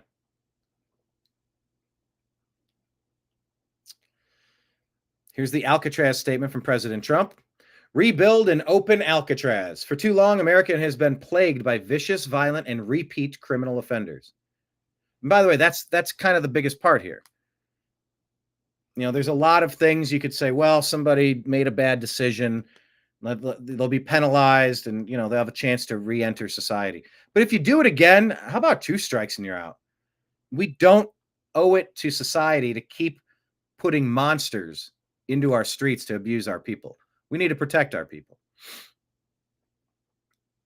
Rebuild and open Alcatraz. For too long, America has been plagued by vicious, violent, and repeat criminal offenders, the dregs of society who will never contribute anything other than misery and suffering. When we were a more serious nation in times past, we did not hesitate to lock up the most dangerous criminals and keep them far away from anyone they could harm. That's the way it's supposed to be. No longer will we tolerate these serial offenders who spread filth, bloodshed, and mayhem on our streets. That's why today I'm directing the Bureau of Prisons, together with the Department of Justice, FBI, and Homeland Security, to reopen a substantially enlarged and rebuilt Alcatraz to house America's most ruthless and violent offenders. We will no longer be held hostage to criminals, thugs, and judges. Oh, hold on now. Hold on now. Okay, I think I got it. This is going to be for the judges, the traitors. There's your repeat offender right there. Ooh. Will no longer be held hostage to criminals, thugs, and judges that are afraid to do their job and allow us to remove criminals who came into our country illegally. The reopening of Alcatraz will serve as a symbol of law, order, and justice. We will make America great again. From Donald Trump on Truth Social. Keep your eyes peeled on this one. Dr. Malouf says it's legally forbidden for Muslim women and girls to wear a hijab inside schools in France. They must remove it before entering. Should this be applied throughout Europe? I think it's disgusting to treat women this way. To make them walk around in a Halloween costume all day long, covering their face like a ghost. I don't understand how this is permitted. It's abusive to women. That's abuse. Agree or disagree? Liz Churchill is reporting crazy times. The province of Alberta. David Bann, check this out. The province of Alberta submitted a petition to become the 51st state of America. Is leading that group, a lawyer from Alberta. He has that delegation behind him. Jeff, how big is your delegation? Tell me the feeling you are for joining America. Hundreds of Albertans that are reaching out and volunteering to join our delegation. Right now, our group is very small. We're, it's a steering committee of, Alberta making petitions to become the 51st state of America. Let's keep our eyes peeled on that. C3 is asking for some truth. Asking if Fauci knew if remdesivir and ventilators were killing people, and why did he still push it as hospital protocol? By the way, banning alternative treatments. They told me as my brother was dying under their air quote care, they only had specific protocol that they must use. They had to put him on remdesivir. They had to give him a ventilator. And they banned ivermectin and hydroxychloroquine. They're saying, was Fauci the actual virus? Was Fauci pure evil, and should he be the first to pay? Dear God Almighty, please let me live long enough to see justice raining down on Anthony Fauci for what he did to my family and millions of other families out there. One size fits all protocol for COVID. Fuck you, Fauci. Oh, I want him. I want him. If it's my, I've talked about this enough. You know what I mean? I'm not going to go into it again.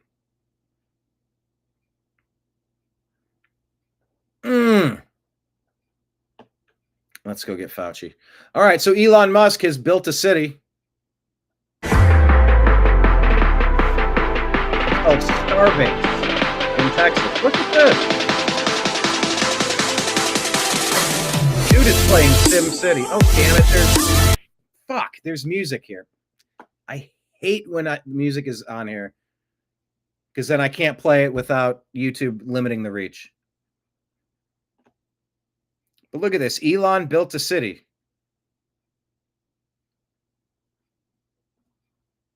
Oh yeah, by the way, add it to the list of accomplishments. Occupy Mars. I want to go live in Starbase. Starbase, Texas, y'all. Astra School? Yeah, engineers and building. That's awesome. I'm guessing it's generic music is music I can't play. Stargate, Sea Turtle Rescue.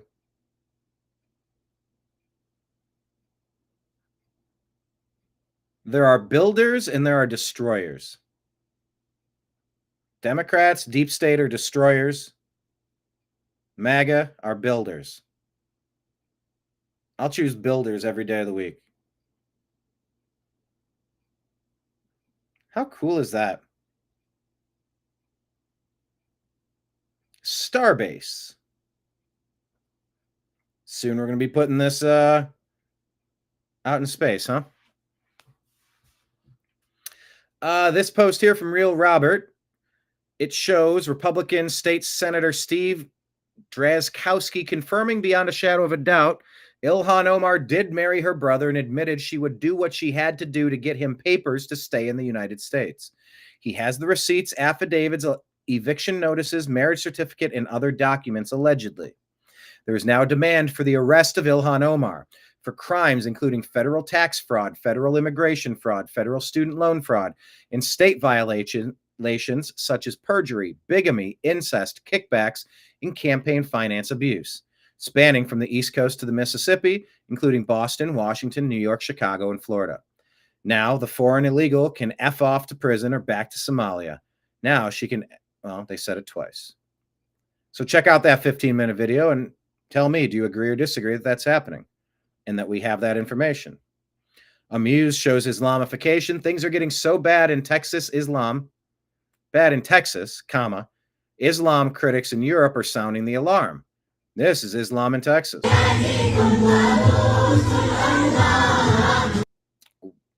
What is going on? Brian Cates' new Substack. Alcatraz had the busiest death house in the federal system until it closed. All right, so if you can't see what's coming at this point, you're just not trying.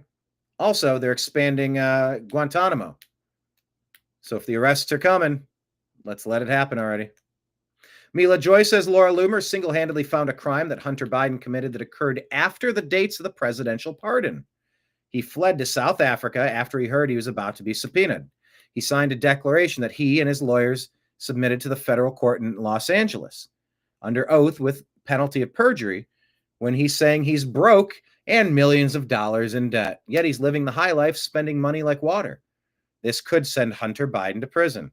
No one sniffs out stories like Laura Loomer. I'm in awe. So go check out these documents and see if you agree or disagree. Illuminati Bot points this out. This is allegedly, they call it, Kenneth, they do. The nurses called that run death is near. They called that drug run death is near. David saying my anger is justified. I agree.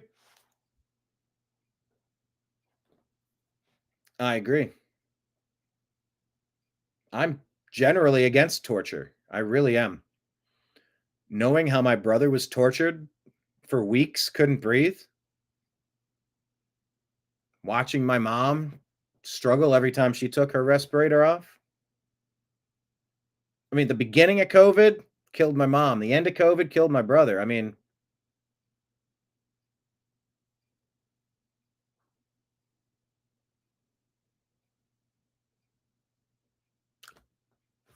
yeah, I agree. My anger is justified. Not going to go down that rabbit hole today. But yeah, my name is Inigo Montoya. You killed my family. Prepare for justice. This is allegedly a coin of the Vatican in 1985, showing a plane with huge chemtrails coming out the back, allegedly. Never seen this coin, but have you ever seen this? Is this real?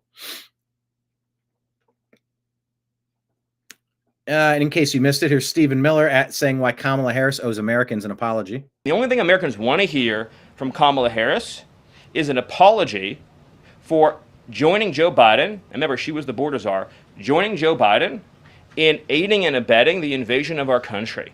And we're never going to stop talking about this, because what they did to this country is unforgivable.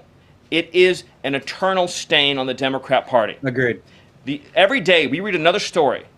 Every day we arrest another alien they let into this country who raped a child, who beat a woman within an inch of her life, who murdered a mom, who murdered a dad, who trafficked drugs into this country, who trafficked fentanyl into this country, who are responsible for dead and slaughtered Americans. And I don't know what's broken in the Washington press corps, that none of that moves them emotionally. The only thing that gets them exercised is, do we need to have more trials for terrorist supporters? Do we need to have more trials for gangbangers? Do we need to have more trials for illegal alien invaders? Even though Congress and the Constitution clearly say that you can expel invaders and illegal aliens quickly, efficiently, and properly. This president has literally saved America, and I could not be prouder. I could not be prouder, as I know Caroline feels the same way, to come every single day to this building where we have a leader sitting in office whose first, last, and every thought is the safety, prosperity, security, and sovereignty of the citizens. That's an important word, people. Sovereignty. Sovereignty just won the Kentucky Derby, people. Whose first, last, and every thought is the safety, prosperity, security, and sovereignty of the citizens. That's an important word, people. Citizens of this republic. Bravo. What is this? Ilhan Omar in a video. Let's listen to her in her own words. No, in jidadkeennii aan wada dhisano.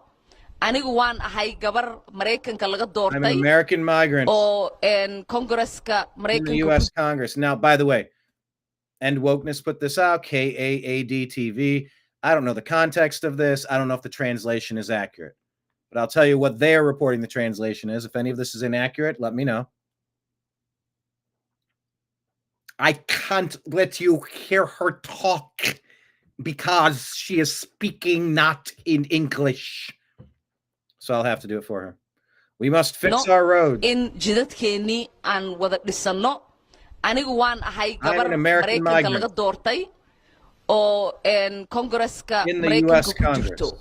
Laakiin waxaan ahay gabar I Soomaaliyeed. am a Gabar Somali idinku girl, jinsi a girl ah, with gabar your idinku lineage, af ah, gabar a idinku girl diin with ah. your language and religion Oo that was a young hadde qof child iyadoo taken from da'yar her country wadankeedii laga kaxeeyo that weli misses xiise her u qabto country in and maalin wishes to live there. Hold on. If you miss your country and wish to live there, why don't you go there? You have means. This is very disingenuous if the translation's accurate. wadankeedii ay ku noolaato oo dadkeedii wax ay la And wadaagto. share with its people. Marka alxamdulilah waxaan I am rajaynayaa hopeful aniga in the iyo future that ilmahayga me and my children in aan hadde will be able ku to raise our barbaariyo kids iyagana ilmahooda ay ku in this barbaariyaan land dhulkii where I aniga was aan ku born soo and koray. raised. So she wants to go back to Somalia. Why isn't she? To make that taasna possible. haddii ay suurtagelayso waa hadde shaqo badan inaan wada There's a qabanaa lot that haddii we ilaahay need yidhaahdo work on oo aan together. ka dhignaa Make our dhulkeena land a dhul more stable and barwaaqadiisa dadka prosperous oo dhan place. ay dareemi karaan oo ay arki That karaan is felt by oo ay all. ka wada faa'iidaysan karaan. No, She doesn't sound like an American. She sounds like a foreigner who's infiltrated our government. I'm a Somali girl taken from my country. I miss my country and I dream of living in Somalia again. Why is this person a United States representative? I for the life of me, I just don't understand why this is happening. How can somebody who's a Somalian who dreams of living in her country again, who misses her country, who was taken from her country, why is the United States letting non-Americans, non-America born Americans hold positions of power in our Congress? If this conversation, if it's properly translated, if this doesn't reek of anti-American sentiment or America second sentiment or a foreign nation taking priority over what she's supposed to be doing in this country, I don't know what would.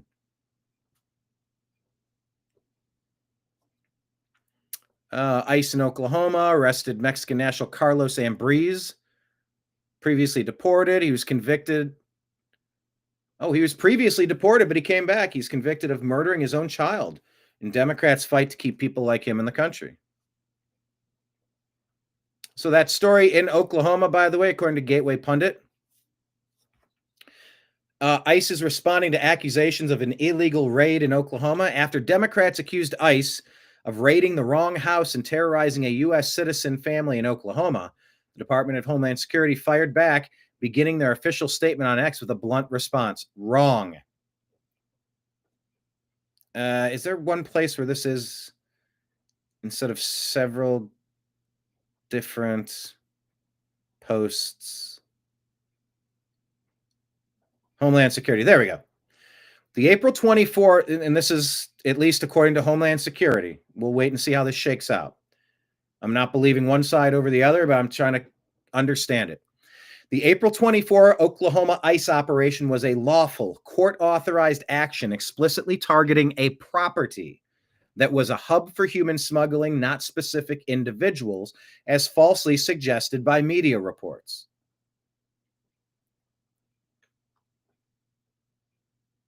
And by the way, if you've ever lived with these hubs in your neighborhood, as I have, at least twice now, yeah, you go after the house, the owner of the house. You go after the residents inside. This is an ongoing problem. Trust me, the neighbors know where the problems are coming from. They know when a house turns into 7-Eleven and there's 13 people living in a 2-bedroom. They know when it's different faces all the time and it's a human trafficking hub. Trust me, we see it. Trust me, we know. So they're saying that the court authorized action was targeting the property. The day prior to the search warrant issuance and the day of the search warrant, Homeland Security agents conducted themselves and confirmed via utility records that a member of the Lima Lopez transnational criminal organization was still paying utilities at the residence. That's sort of damning. The warrant issued by a federal judge was based on an 84-page affidavit detailing probable cause that the address served as a stash house for human smuggling, authorizing the seizure of evidence such as electronic devices and documents, regardless of who was present. The warrant targeted the property itself, not specific individuals, and its execution was not contingent on the presence of any person.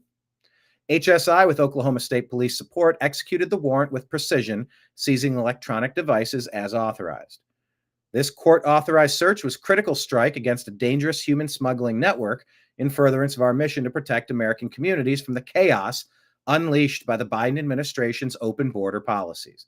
This is an ongoing investigation, and we have not ruled out current occupants' involvement in the smuggling ring. So they're not ruled out. They might definitely be a part of it. But the Dems House Judiciary are saying armed federal agents stormed a home in Oklahoma where U.S. citizens lived, including 3 children, and terrorized a family because ICE had the wrong address. This is Trump's America. Lawless raids, shredded warrants, and zero accountability. Democrats are fighting to stop taxpayer dollars from funding this assault on due process.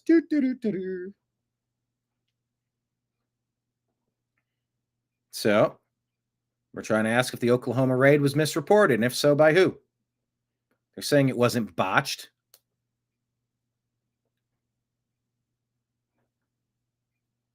So before you let somebody hit you with a news story and run roughshod with an agenda, with a narrative, always pause and 72-hour rule. Take a few days and figure out what are the details of the case before you go along with it, before you get down on your side. The deep state Democrats, they revel in that. They revel in getting you to hate your own team. Charlie Kirk here was saying tomorrow, which is today, the House will vote on H.R. 867. He says it's a bill that would criminalize private boycotts of Israel, fines of $1 million, prison time of 20 years. Bills like this only create more anti-Semitism and play into growing narratives that Israel is running the U.S. government. That's what I was saying. In America, you are allowed to hold differing views. You're allowed to disagree and protest, agree to disagree. We've allowed far too many people who hate America to move here from abroad. But the right to speak freely is the birthright of all Americans. The bill should not pass. Any Republican that votes for this bill will expose themselves. We are watching very closely, and I guess they took it off already. When you try to figure out why is President Trump going so hard with illegal aliens, here's the reason. An FBI assessment that was unclassified. FBI unclassified an assessment. This is Stephen Miller explaining what's going on with Tren de Aragua, Venezuela, what they're being trained to do. That said that the Maduro regime is using and planning to use Tren de Aragua terrorists to carry out assassination plots on American soil. Now, very few in this room covered that. I'll let you all ask yourselves why you didn't cover it and why your editors didn't assign that story to you. Something I think you should think about on your own. But this is a earth-shattering piece of news. The Biden administration imported the terrorist army that our own FBI assesses is planning assassination strikes on American soil against critics of the Maduro regime.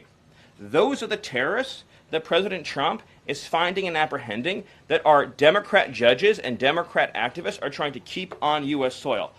Tren de Aragua has the same legal status as Al-Qaeda and ISIS. MS-13 has the same legal status as Al-Qaeda and ISIS. These are foreign terrorists operating on our soil. And our gratitude to El Salvador for agreeing to take custody of these terrorists is immense. There you go. Venezuela training TDA terrorists to assassinate Americans. Get them out.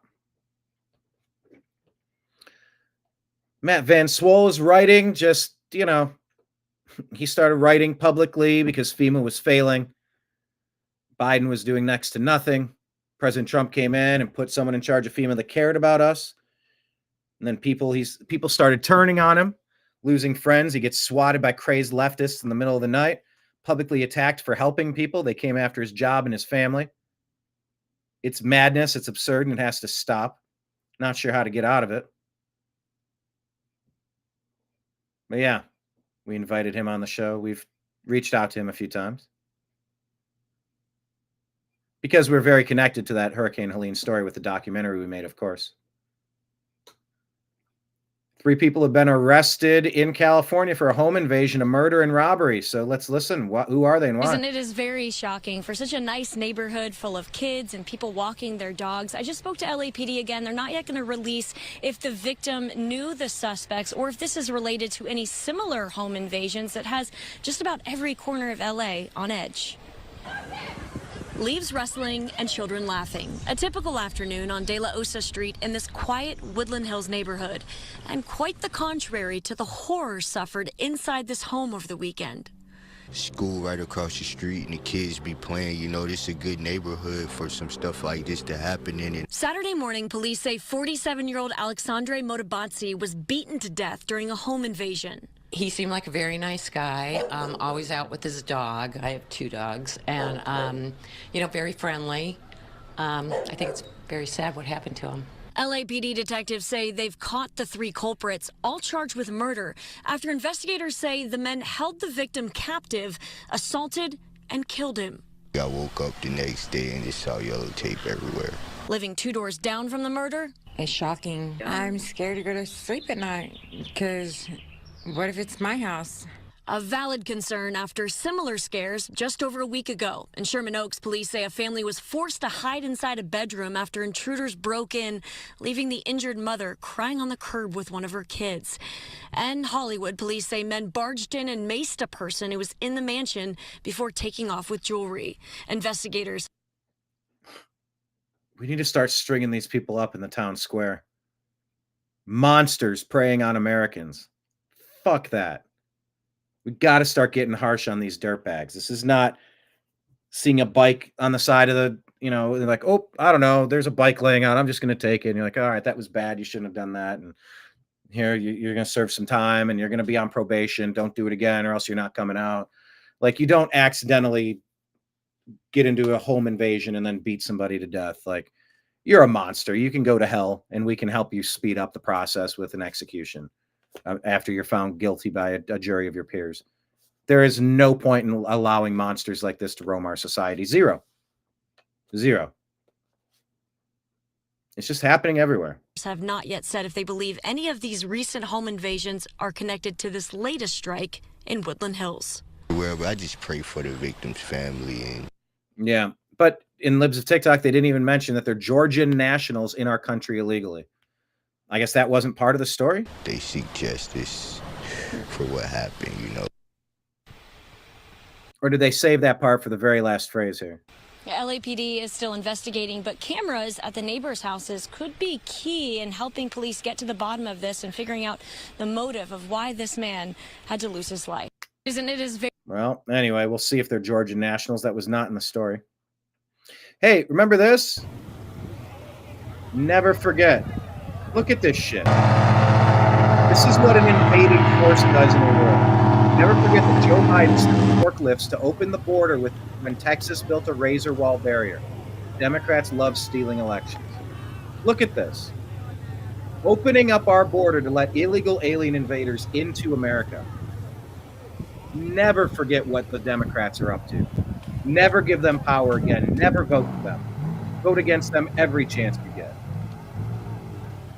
This is an act of war. This is an act of treason. You don't sneak in the back door. You walk in the front door, show your ID, pay your cover charge. Let's do the criminal background check. It all starts and stops with that. But Biden did the opposite. This post here from Rothmus. Hey, do you know why China isn't concerned about climate change? That's because they already have a communist government. And that's what you get to issue in. I didn't play you the video before. Play it here. Did you call him a nigger, the child? The fuck you talking Did you call the child the nigger word? None of your fucking business. It is my own business. You call him a nigger? No. Okay, why don't you have the balls to say it right now again? Fuck you, nigger. Okay. Nigger. All right, that's what you say. You don't go digging through people's shit, you dumb fuck. Nobody dig into your shit. A little fucking kid just did, you dumbass. That little kid, you call him a nigger? Yeah. The little child? What if he acts like one, he's gonna... Are you about to hit him? You chase him here? He took my son's stuff. So that gives you the right to call the child. So she's saying that this kid was stealing her kid's stuff. 5-year-old, a nigger, the N-word. If that's what he's gonna act That's like. what you're gonna call him. That's what he's gonna act like. You know, that's a hate speech. And you can be recorded for that. I don't give a shit. Huh. Fuck off. Okay, we'll see about that, what the internet has to say about you. You call him a nigger? So this guy's videoing to dox her, to put her life in jeopardy. So she's raised money, more than $600,000. Actually, this was like yesterday. I wonder what that's up to.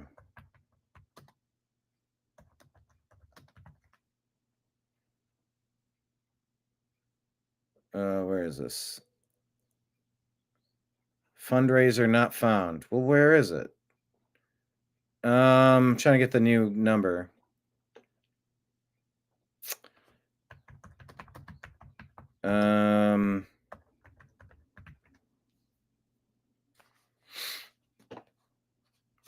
Her claim is that she was being stolen from, and so she used a bad word. Give, send, go is not showing this.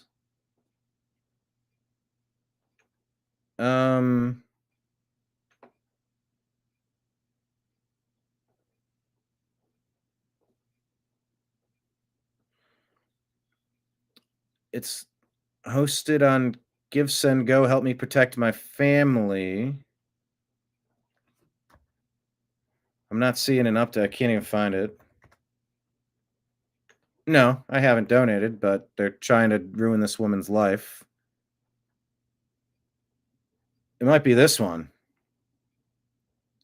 All right, I think I found it. So this guy records her and threatens her. So let's see what the internet has to say about this. So now she's where is this at? I've been put into a very dire situation. I recently had a kid steal from my 18-month-old son's diaper bag at a park. I called the kid out for what he was. Another man, who we recently found out has a history with law enforcement, proceeded to record me and follow me to my car. Then he posted these videos online, which caused my family and myself great turmoil. My social security number has been leaked, my address and phone number given out freely, family members being attacked. My eldest child may not be going back to school. Even where I exercise has been exposed. So her whole life is... And then she's trying to raise funds to protect her family. $667,000 right now.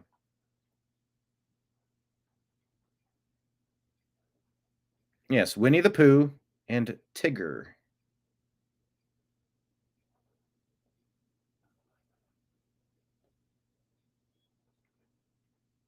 There you go. So that's happening. Where's the... All right, I'll go back here. So anyway, she's over 623,000. Now it's 667 on Give, Send, Go. Looking for $1 million to help her relocate. According to the fundraiser, she remains defiant for using the slur against the child, saying, I called the kid out for what he was. She was previously setting a $100,000 target, now asking for $1 million. Anything will help. We cannot and will not live in fear.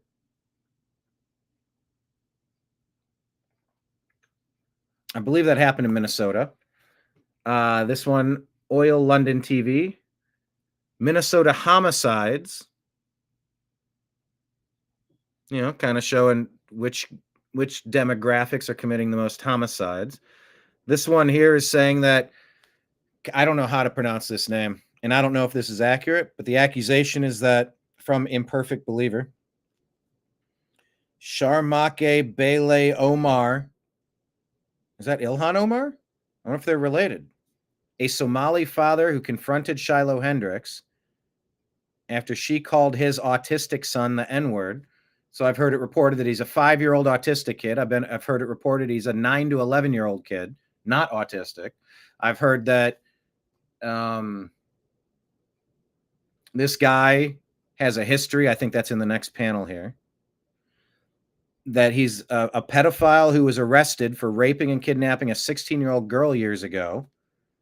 Allegedly, Mohammed Hussein Omar and Sharmake Bele Omar, 2 Rochester men set to appear in court May 5th on joint charges of 3rd and 5th degree criminal conduct after being accused of raping a 16-year-old after offering her a place to stay.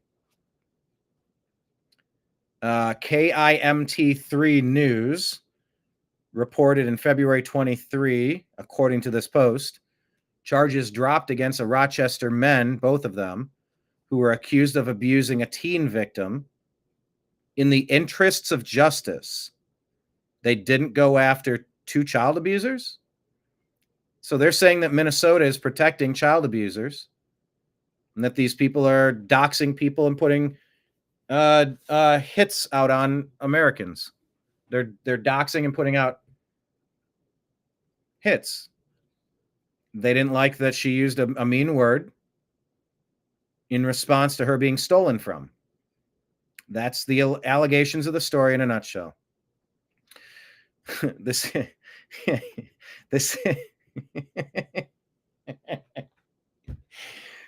it's a comedic post here, but it says this has led Vladimir Zelensky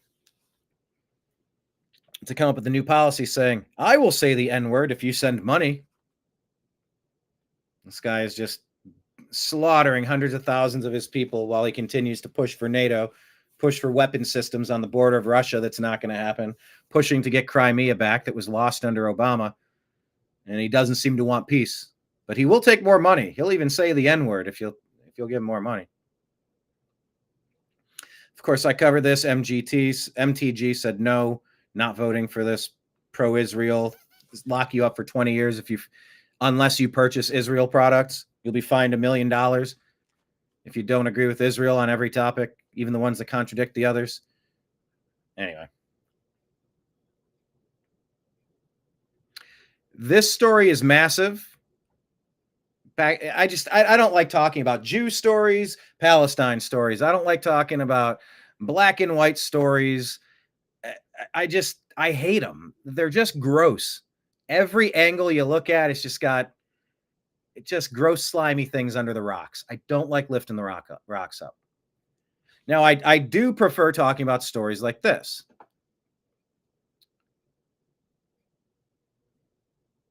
Wall Street Apes reporting. Well, let's just listen to this guy from Riverside County talking about Democrats in Sacramento. Deb, are you still here? Deb in Sacramento? People that aren't calling it a homeless crisis or anything. It's a homeless industrial complex because there are thousands and thousands of people making millions and millions of dollars off the homeless.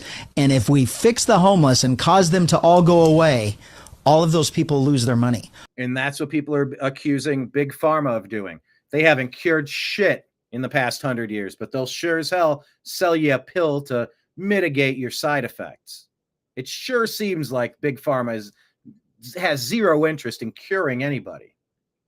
Now, maybe that's fair, maybe that's unfair, but they're saying if they do that, they'll have no customers. So of course they want you sick, but they want you sick on something manageable where they can drain every last dollar from you, hold you upside down like Suge Knight allegedly did to Vanilla Ice back in the day, over a balcony, threatening you, blackmailing you, extorting you, stealing from you like a Somali at a park in Minnesota.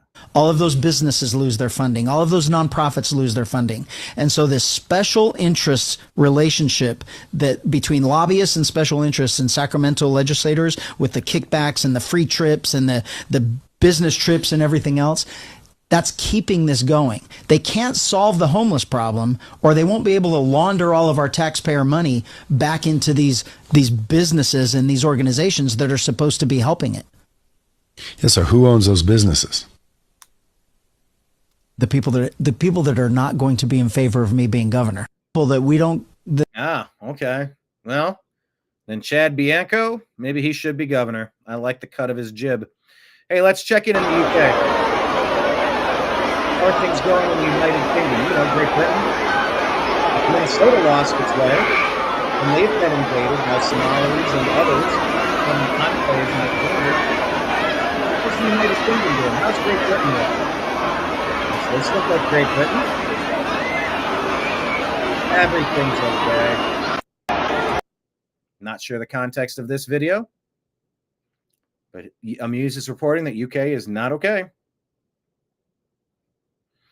So what is the Democrat plan? Why would they open the borders and flood America with non-Americans from every country?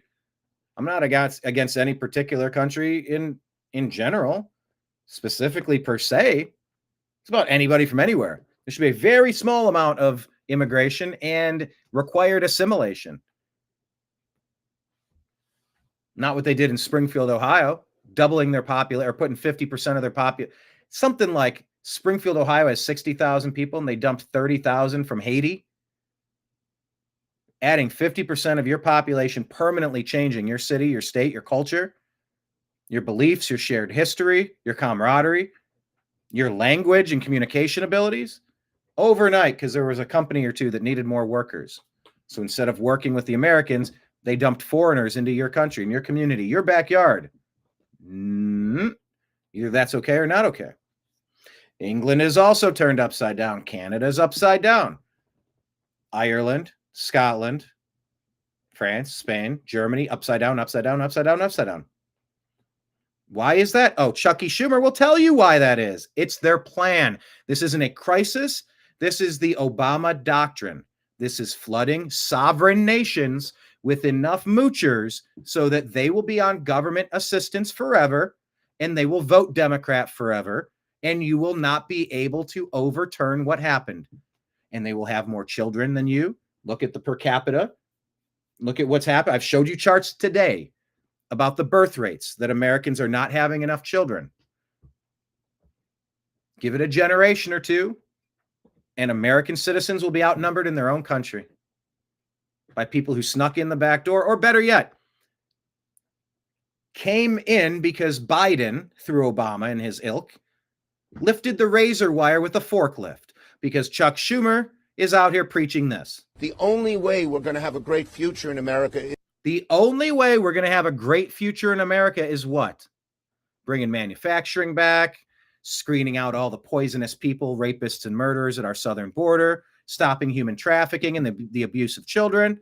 I agree. Oh, wait, I'm sorry. Chuck Schumer has a totally different vision of the only way to make America great. The only way we're going to have a great future in America is if we welcome and embrace immigrants, the dreamers, and all of them. Because why is that? Why does that make anything better?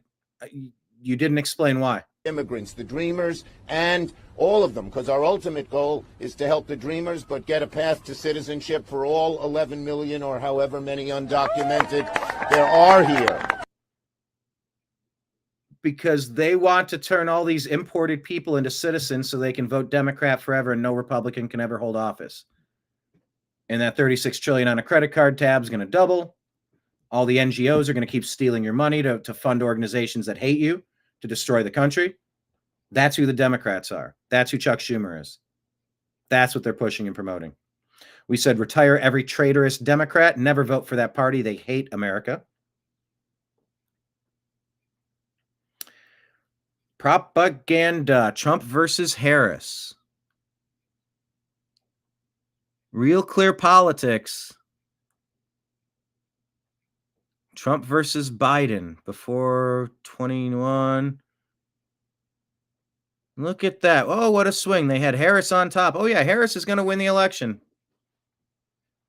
Still no explanations or apologies or comments.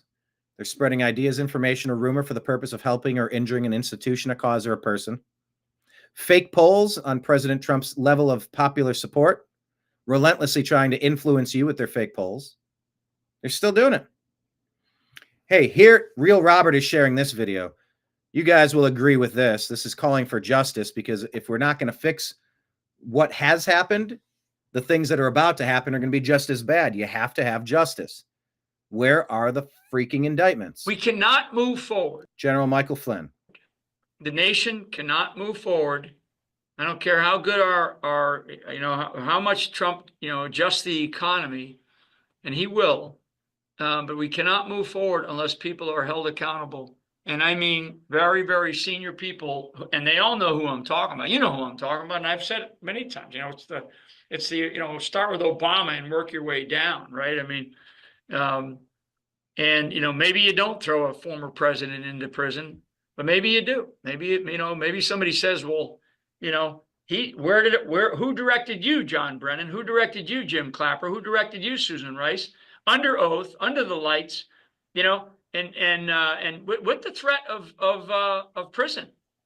Okay. And so who directed you? Well, if they say nothing, okay, then that's fine.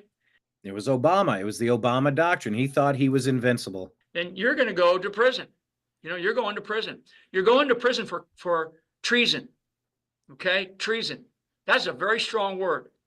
It's a very strong word. And like all these pardons, right? These pardons, the only thing that can't overcome a pardon is treason, is the commitment of treason. I mean, I get called a traitor all the time. And, I say, well, wait a second. And, so if I'm a traitor, why am I walking the streets, right?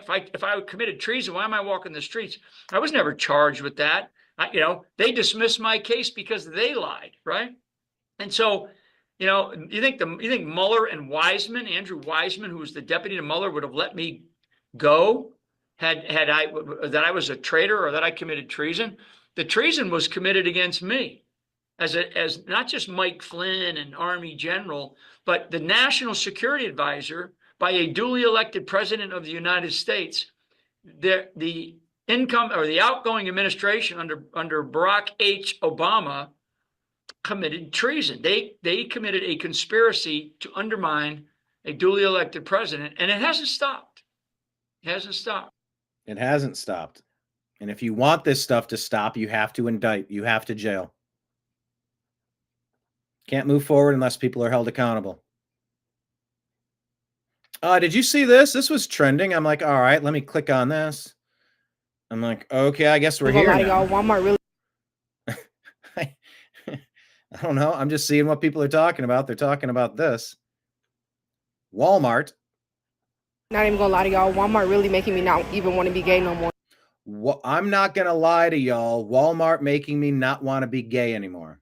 Not even gonna lie to y'all. Walmart really making me not even want to be gay no more.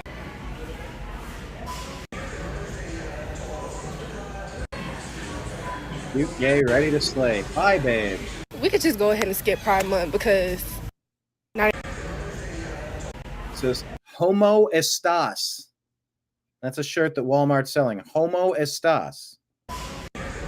Lesbian. You gay, ready to slay. So there's that. If you missed it. Good job, Walmart.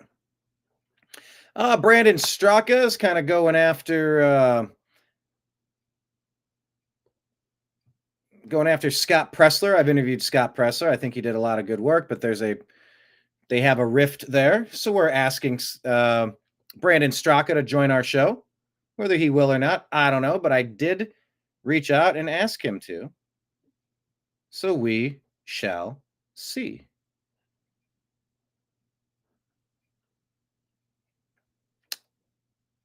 Okay, this is what I was telling you about earlier. Camille Paglia Stan fan account says, as I've been saying from the beginning, Carmelo Anthony was in that team's tent looking to steal because that's where the team kept their bags and valuables. He killed someone because he couldn't steal. Now, I posted, well, I'll tell you what I posted in response. But they say here, Dark Brandon says, I'm from Allen, Texas. Carmelo went to school with my grandson, and my grandson told us about Carmelo having sticky fingers. The tents are set up for the team to keep their equipment out of the sun and the rain, in place to keep personnel belongings secure. This is why they don't want anyone in their team area. Carmelo has been known to go through other players' bags and students' backpacks. Carmelo has been caught at school stealing, and his reaction is to throw fists. Like that one student said, I know that he gets in fights, but, this is just something else. I don't know about him doing that. And you're like, oh, so he's a violent person, according to that interview that we played on the show, I think Saturday. Thank you. What does it say? Thrown fist. It will probably come out in the trial. Now, these are accusations. I don't know what to say about that. I don't know if any of that is accurate. But what we said in response was, as with all stories, we don't know all the facts, all the factors at play. Let me change the screen size. We hope the trial will explain everything. As usual, we urge caution in jumping to any conclusion about a high-profile story, especially when there's a racial narrative that could be exploited. I think our reaction to that was pretty fair.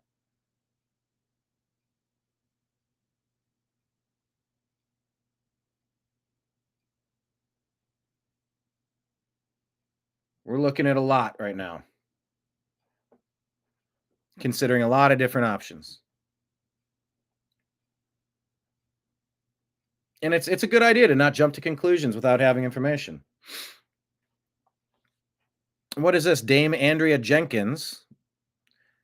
It's not BBC. What is this? LBC? Creating an environment where economic illegal migrants, mainly men, are coming to Britain because, well, let's just listen to this. You said, David, you said England is lost. Let's listen to this conversation here. I'm not familiar with Dame Andrea Jenkins or anything, but No, I haven't. But the fact is, I mean, I just like you and everybody else, we see on YouTube. Yes. I'm not trying to trick you. I'm asking. No, and the only reason I'm asking is Yes. because having reported from there quite extensively myself, I can say that one of the things that local French people hate most about that is seeing people in tents. So much so that the French police confiscate their tents. So it would seem a bit of a curious policy to try and emulate. No, I mean, look, it happens in other countries, and also, but we've got to get to my whole.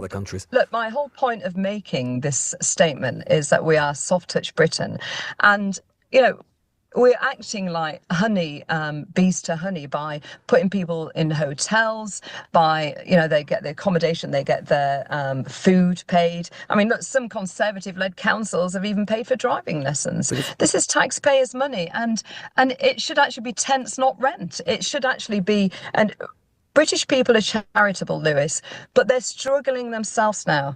Energy costs are at an all-time high. Mortgage rates, I mean, my mortgage went up £800 a month when the fixed rate finished. So I know what it's like to struggle as a single parent. And so people are struggling. So why should the British people be putting people in hotels out of their own pocket so when you'd be happy they to work see, so you'd be hard? happy, you'd be content, as the Mayor of Greater Lincolnshire, you can have a role in this, if there are roads with people in with tents, you're content with that? It's got to be a confined area. I mean, I have to say, this isn't a reform policy. If there were children, should they be in tents?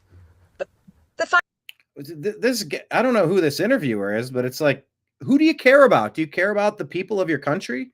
Why do you seem to care more about people that don't belong there? Children, should they be in tents? The fact is, we've got to stop the pull to Britain with this. And why are we paying these millions and millions of pounds to France when people come from a safe country such as France to come here? We should be sending them back to France. So if there were children in Lincolnshire, unaccompanied migrants, and they were in tents on the Oh God, they love playing their straw men. They love putting the most sympathetic case possible to just say, hey, there's a small percentage of this thing happening, so let's ignore the 99%. Just focus on this one little case. Focus on Kilmar. Let's focus on just the Oklahoma man. Yeah, it was a flop house for illegal alien smuggling, but you know, that was an American citizen. What about the kids? Don't you want to do it for the kids? Won't somebody think of the children? He said. Roadside. Well, how are they going to get message here is in the okay. first place? You know, I know, how are they but gonna once get they here in are the first here, place? if they're in a tent, that's okay with you. What percentage is actually children? Look, the majority of them There is are some. actually but the majority is economic migrants, Lewis. They've got the mobile phones. It's usually young men who come across, and we've got to stop this pull to Britain. We've got to be able to push back on this. One more thing, Dame Andrew. Mayor of Greater Lincolnshire. Because this could be in your... So that's what's going on in England.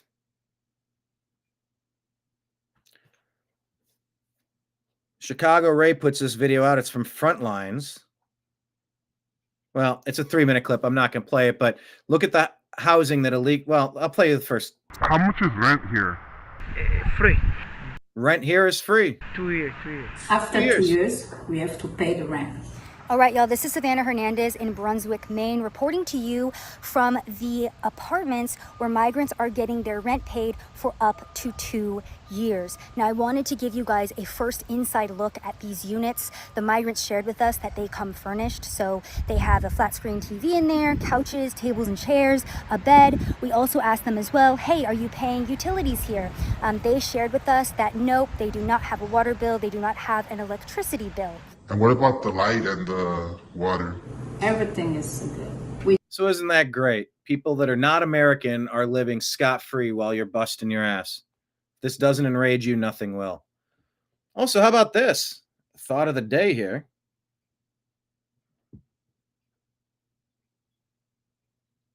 The human impact on Mount Everest. It's just piles and piles of rubbish discarded. Why isn't somebody taking this stuff out of there?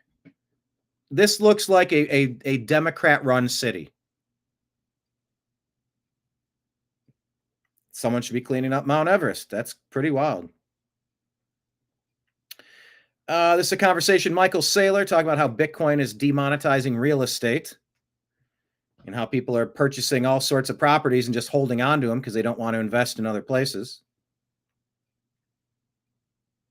Skechers agrees to be acquired by an investment firm 3G Capital in a $9.4 billion deal, and they'll see the shoemaker go private.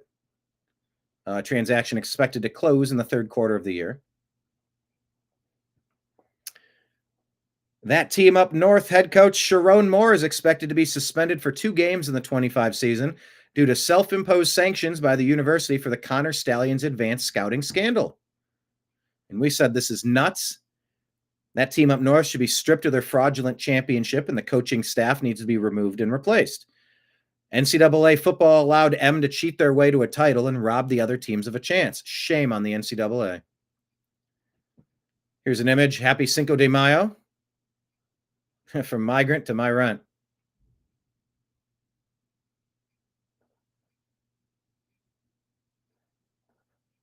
Where's the page? There we go. You see? Image of the day. Happy Cinco de Mayo. It's President Trump at the drive-through window, like when he was at McDonald's, except he's working Taco Bell. That's a funny image. By the way, you can be pro-Mexico, you can be pro-Latin culture and be against illegal breaking into your country. You can be very against illegal criminals getting in that are ruining it for the rest of you because they're coming here and abusing Americans. So you want to be angry, be mad at the ones that abuse the privilege of hanging out in America and ruined it for everyone. That's not my fault. That's the gangbangers' fault. That's the cartel members' fault. It's the human smugglers' fault. It's the criminals, the murderers, the rapists. It's their friggin' fault. It's not ours. I can love Mexico and Taco Bell and Latino culture, Mexican culture, South America, like all of it. Todos. Todos es bueno. I don't know. I don't think anything really deserves to be as ridiculous as it seems to be if you were to listen exclusively to CNN and MSNBC. Cinco de Porto. Have a shot of tequila today? Well, today's the day for it. And this concludes the show. This concludes my prepared remarks. So I'm going to wrap it up for here. Thank you, everybody, for watching. As always, if anyone wants to leave a tip in our tip jar, our TNAM donation links are at the bottom. We're on Patreon.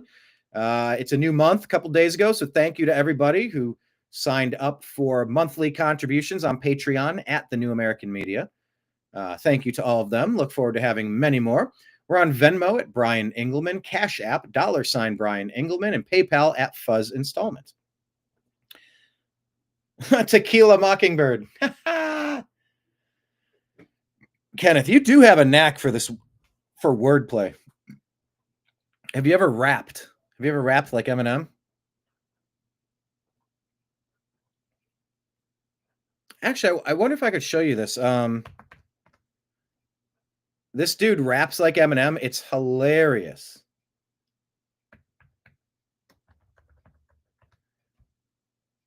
Let's see. Where's his... Let's go to the shorts. All right, so I where's it? Why is there no volume? Okay, volume up. Kenneth, I feel like you could rap. Am I right to believe that you could rap?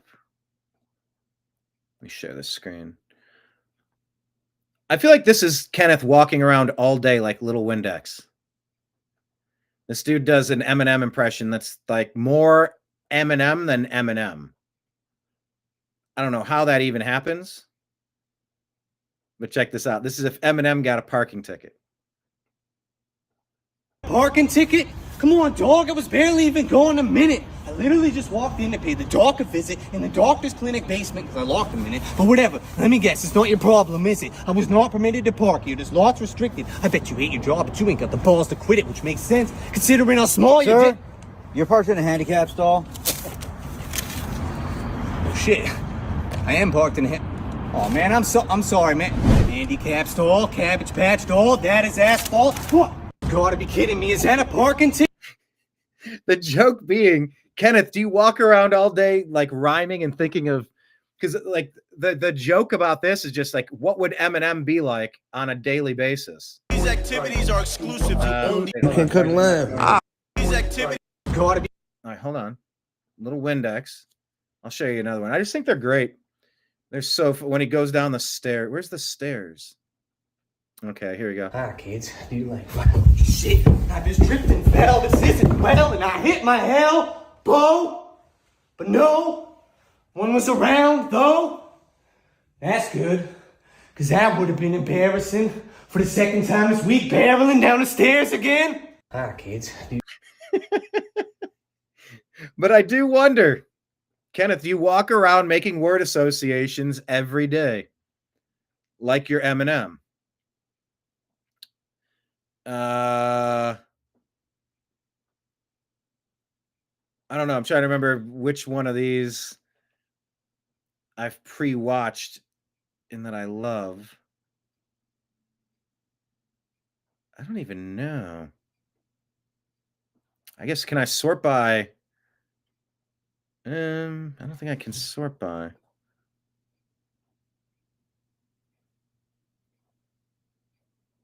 What if Eminem got lost? Oh, it's a... No, I don't want that. I don't want a commercial plan. I just want to show you Little Windex. Because you're really good with the wordplay, Kenneth. Change the tire. I gotta change the tire. How do I go about changing the tire? Well, for one, a flat area of pavement's required. Can't be changing the tire on an angle. If I catch you changing the tire on an angle, you're fired. Next, put on the parking brake and go find your jack and spare, which is usually laying inside of your trunk under the base of the liner. Grab your jack, place it under the side of your vehicle, crank it, raise it up higher, and take all your iron. Oh my god, would you shut the fuck up already and change it? You're so annoying. Why isn't she changing the tire? Oh, let me guess, because she's lazy and tired and would rather lay inside watching Days of Our Lives with her stupid Pomeranian beside her. Mars Saturn. Make sure you take off the lug nuts and the star pattern, and you are gathering them. Change the tire. A star pattern. Oh, I mean, this dude is so good. I mean, it sounds just like M. A star pattern. I don't know if I have like a favorite.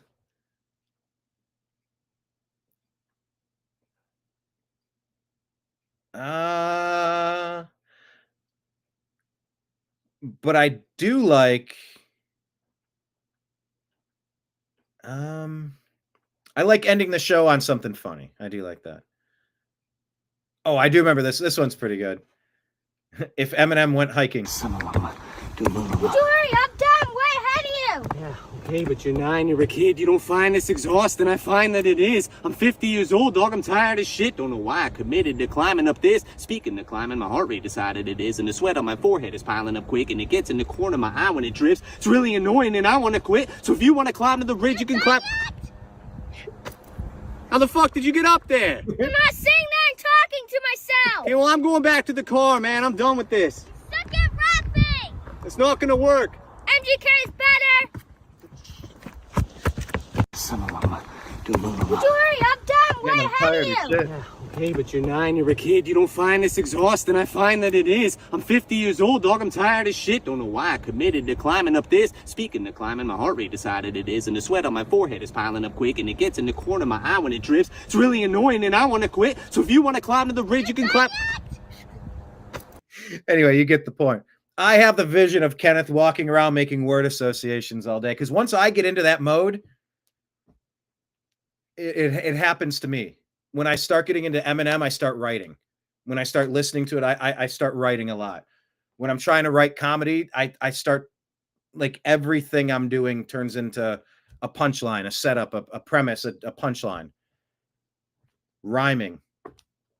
But yeah, it's like a free word association game that Kenneth does, and it's what M does to make his raps. You rap only gifts. Yo, your mind all day long, dude. Are you serious? Is it something like that? You're always just finding things and finding the jokes in them. I can absolutely relate. Like I said, rhyming things, writing jokes, finding the funny.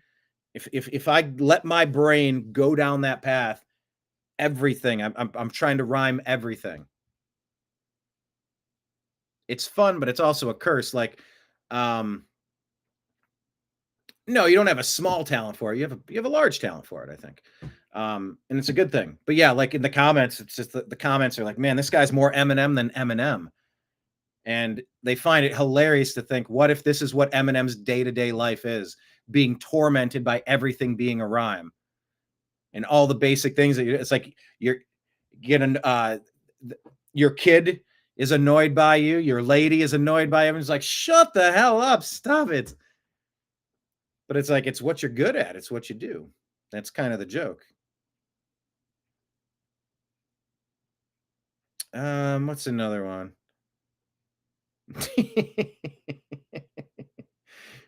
I don't know. I could sit here and watch these all day because I've been watching them all day, sort of. When it pops up on my screen, I watch it. These boxes. Yeah, packing these boxes. Oh man, I'm exhausted from packing these boxes. And my back's feeling all stiff. And my neck needs a stretch like giraffes or an ostrich. I think I bit off more than I can chew. Anthony Hopkins. But anyways, back to the topic. I've already packed all the pants and the pots and the crap from my office, the jackets and pants from my closet, the plants. Shut the fuck up! Yeah, whatever. So cute. You don't want to fuck with me. If you do, I ain't packing any cutlery. Packing these boxes. If you do, I ain't packing any cutlery. You'd be a plain white M&M. I'll be a vanilla M&M. I'll be a white chocolate M&M. No, but this dude is great. Like, it's just like his flows are ridiculous. I recommend them highly. All right. Now I'm signing out on a high note, enjoying it. Once again, tip jar at the bottom. You've heard all the places to follow the New American Media. As always, please don't just follow us on YouTube. Link up with the New American Media on X and Rumble, because those are probably our two favorite platforms at the moment. But we'll be back again tomorrow with another episode of the TNAM AM Show here on the New American Media, because the old American media failed. Signing out. An appreciation from everybody out there in the TNAM universe. I appreciate you. I love you, and we'll talk to you again soon. Take care, everyone. Peace. Happy Cinco de Mayo.